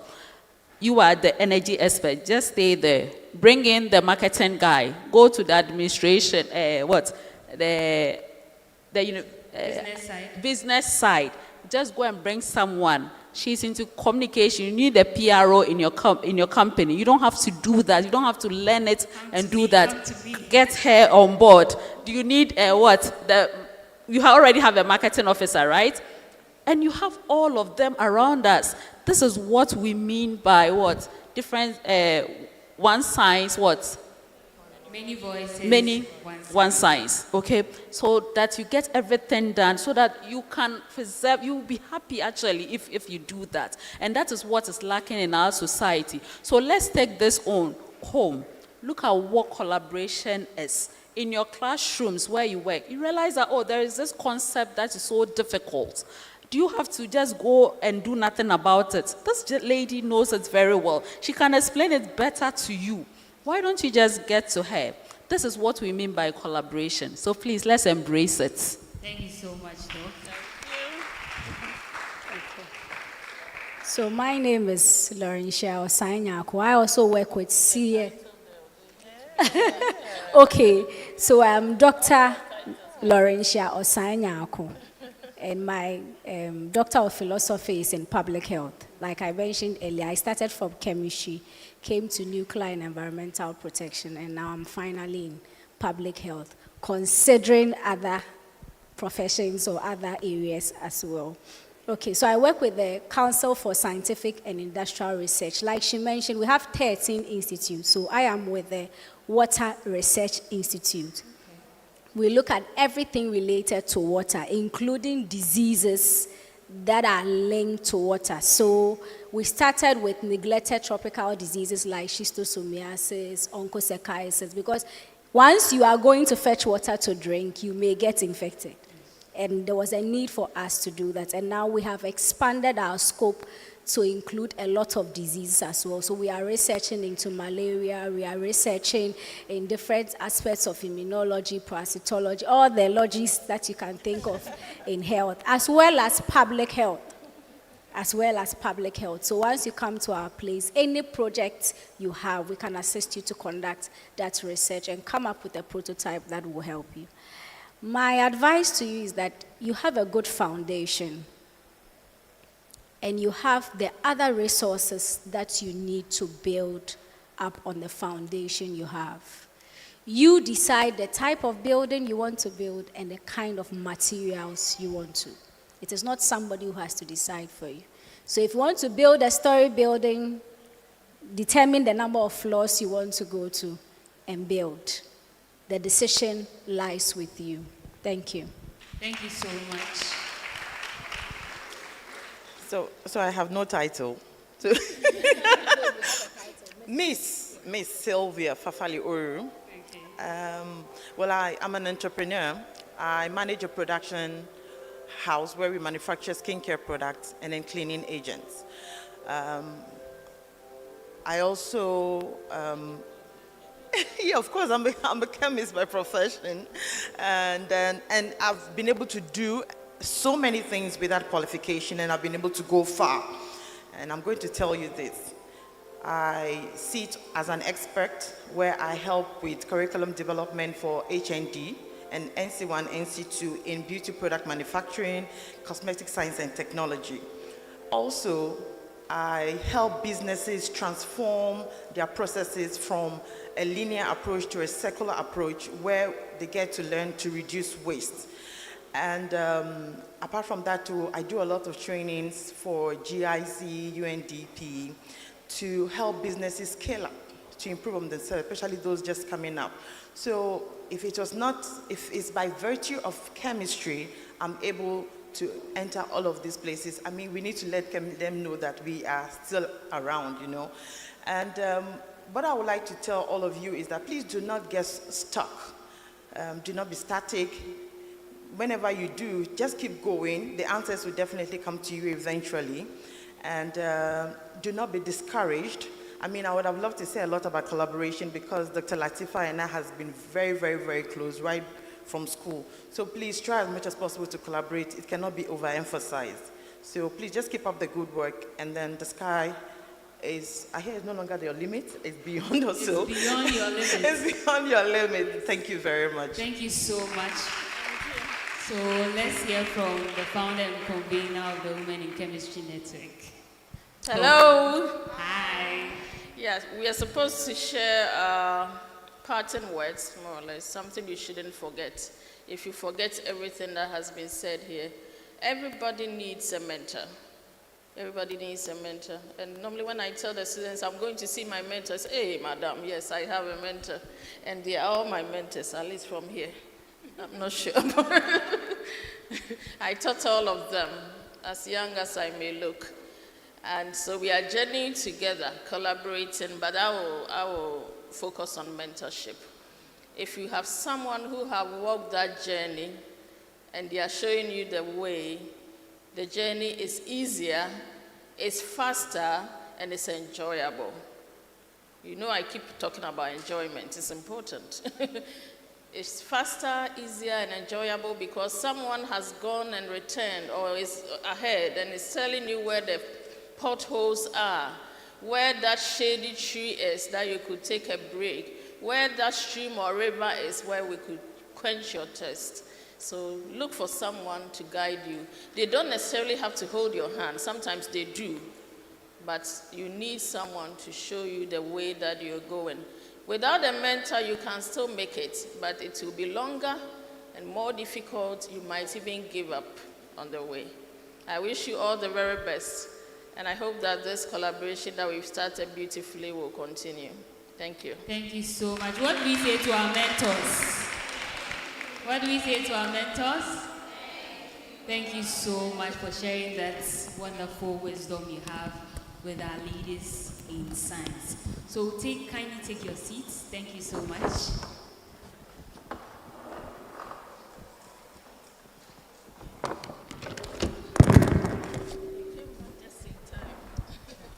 So all too soon, we'll be coming to the end of today's program. And I'm sure you've learned a lot. Have you not?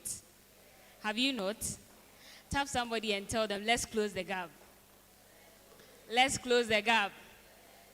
And I believe we can do it. So it's time to hear our closing remarks. And it will be done by the headmistress of Akosombo International School, the one who gave us the space to have this beautiful program. With a big round of applause, let's welcome Mrs. Sarah AJ Ade. Give it up, give it up, give it up, give it up, give it up. Thank you very much. Sorry I had to leave you along the way. I was also in another meeting, so I had to be juggling between the two. But I will say that I'm very excited that Women in Chemistry chose our school to launch their program. And I think that it didn't just come from the moon, but we also had an old girl, an old student, Professor Cynthia Mini, who also connected them to me. So it made it more, it's made it much easier for us to be able to do this collaboration. And I also want to agree with Professor Kaufman about the gender gap. Wherever, if you come to VRE, we have the same issue. Last time we were doing this gender gap at VRE, we realized that the women are few, just few. If you go to engineering, same. And we're saying that even their washroom is upstairs. So you have to climb if you're a woman and you find yourself there. And there was only one woman at the powerhouse, just one among the lots, the men. If you come to my school, we are facing the same problem. You are here, you know how many women we are. Very few. So I'm asking myself, if we don't bring more women on board, then we may have men being house mistresses for the ladies, because the women population is gradually dwindling. And again, I think about 20 years ago, we had one girl, Jessica Jenfios, I remember, about 20 years ago, who became the head girl. And then we had a drought until last year, Daniela came in to be a head girl. Just after Daniela, another boy emerged. So we realized that the women must come forward and then fill in the gap. Otherwise, we'll be relegated to the background and then we'll be marginalized. So I'm happy that we are having this empowerment program. And I think that you here will represent the rest of the girls and then push them forward so that we won't run away from science like some of us did. Some of us ran away from science because chemistry motivated us a bit. Come and do molecules and electrolysis and all that. I said, look, it's enough. Then let me run away and do something else. But I'm happy you have been bold enough to remain in the sciences, and I hope that you pull your other younger siblings along, not only the girls, but pull the boys along so that we don't also eventually overtake them, and then the number also topples, and then we have 80% women and then 20%. At least there should be a balance. And I think when we do that together at the table, we'll be able to make decisions. If I see myself here, the only woman among two men at the top. But initially, there was no woman until I came in.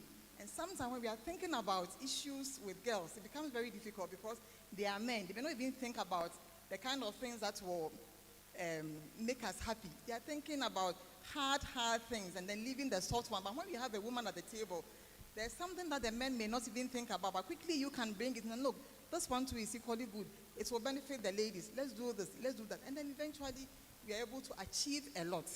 So we have learned a lot of nuggets from the professor. I missed Dr. Latifah's talk, but I hope that we have learned a lot. And we are hoping this one will not just be a 9-day one that will not end here. We'll continue to collaborate with you. And then whatever we need to achieve as a nation, we'll be able to get to that. So having said that, thank you so much for the initiative. Thank you so much for coming all the way to be with us this afternoon. Thank you. And when you are going back, I pray that the good Lord who brought you here safely will take you back to your various destinations safely. Thank you.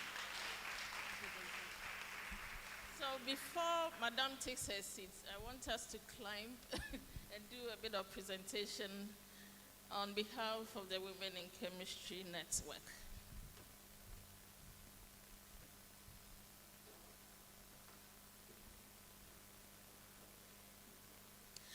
I think the Women in Chemistry Network, we should add the word posh to our names. What do you think? So this is Women in Chemistry Network customized tote bag. And in it, we also call it the goodies bag. And it goes to every speaker. And since Madam just spoke, she has earned herself a goodie bag.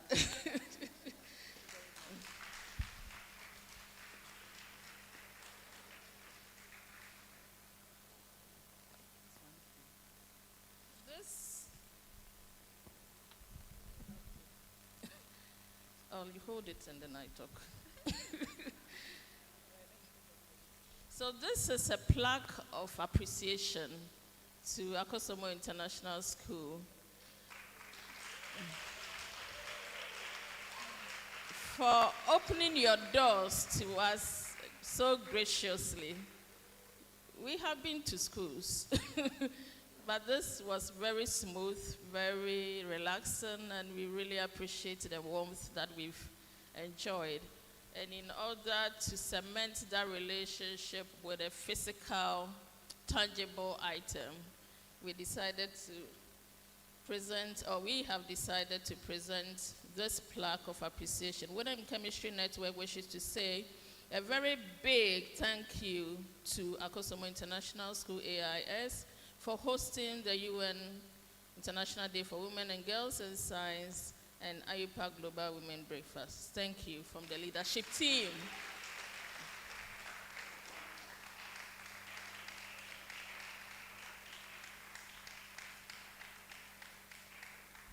Thank you.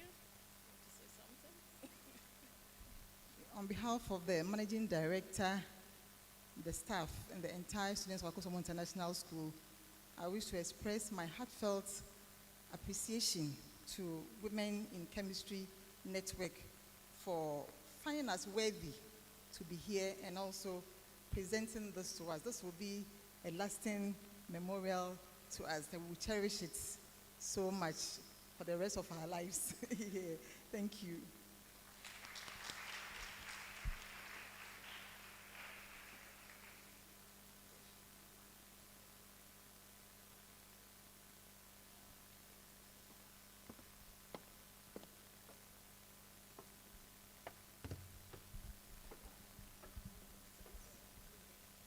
Our vote of thanks will be done by our beautiful Miss Vivian Miriam. Miss Miriam Kiliku. Wow.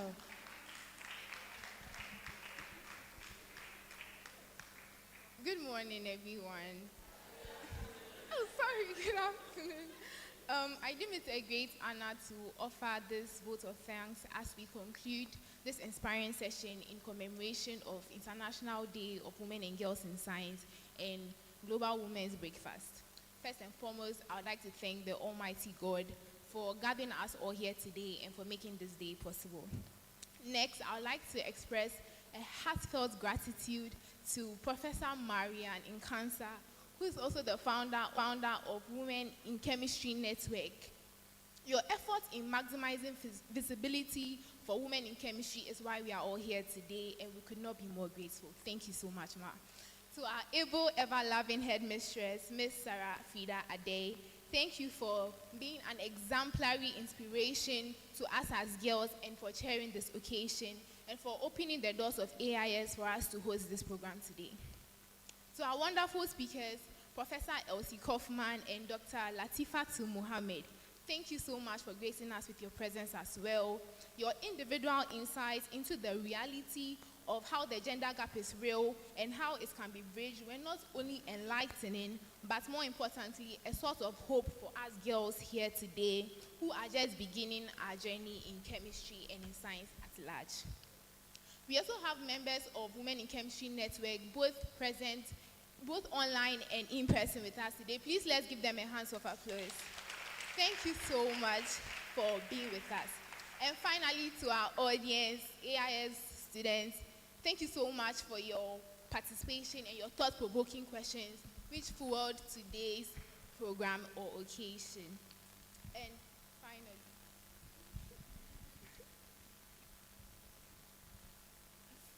to all our teachers and to the media personnel and to sponsors who were doing most of the work in the back scene, we see your efforts. Thank you too.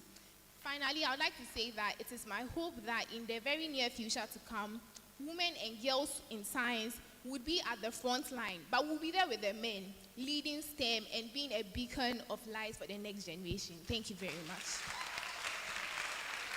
Well done.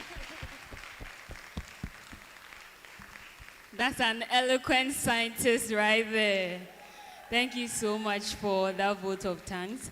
Shall we all be on our feet as we take our closing prayer?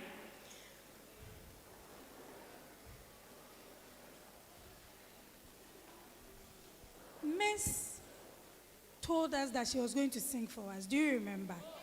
Good. So she would put the music in the prayer and the prayer in the music. Thank you for praying for us.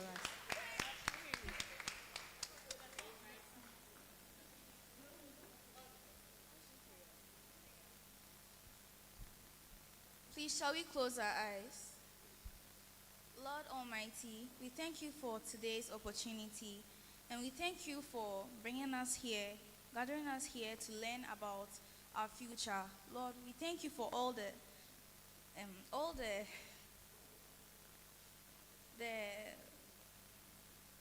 Lord, we thank you for all the information you have given us today, and we thank you for leading us and guiding us, Lord. We know you are doing well in helping us in our success and our journey into becoming future leaders and role models for the next generation. Continue to guide and bless all of us, Lord. In your mighty name we pray, amen. Powerful prayer. Before we leave here, there's this song I want all of us to learn, a very short song. No more boys in front and the girls at the back. Together we shall walk side by side, side by side. Who knows how to sing it? Okay, so that's it. That's the song. No more boys in front and the girls at the back. Together we shall walk side by side, side by. Let's go. No. And the girls are the louder. Together we shall walk side by side, side by side, side by side, side by side. Hold somebody. Side by side, side by side. Let's go. No more boys in front and the girls at the back. Together we shall walk side by side, side by side, side by side, side by side. Side by side, side by side. Okay, no more boys in front and the girls at the back.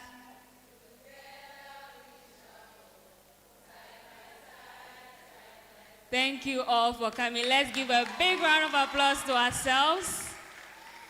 Thank you all for coming. We've come to the close of today's event. Hello. All students should remain standing or seated till our guests leave. Secondly, don't forget to pick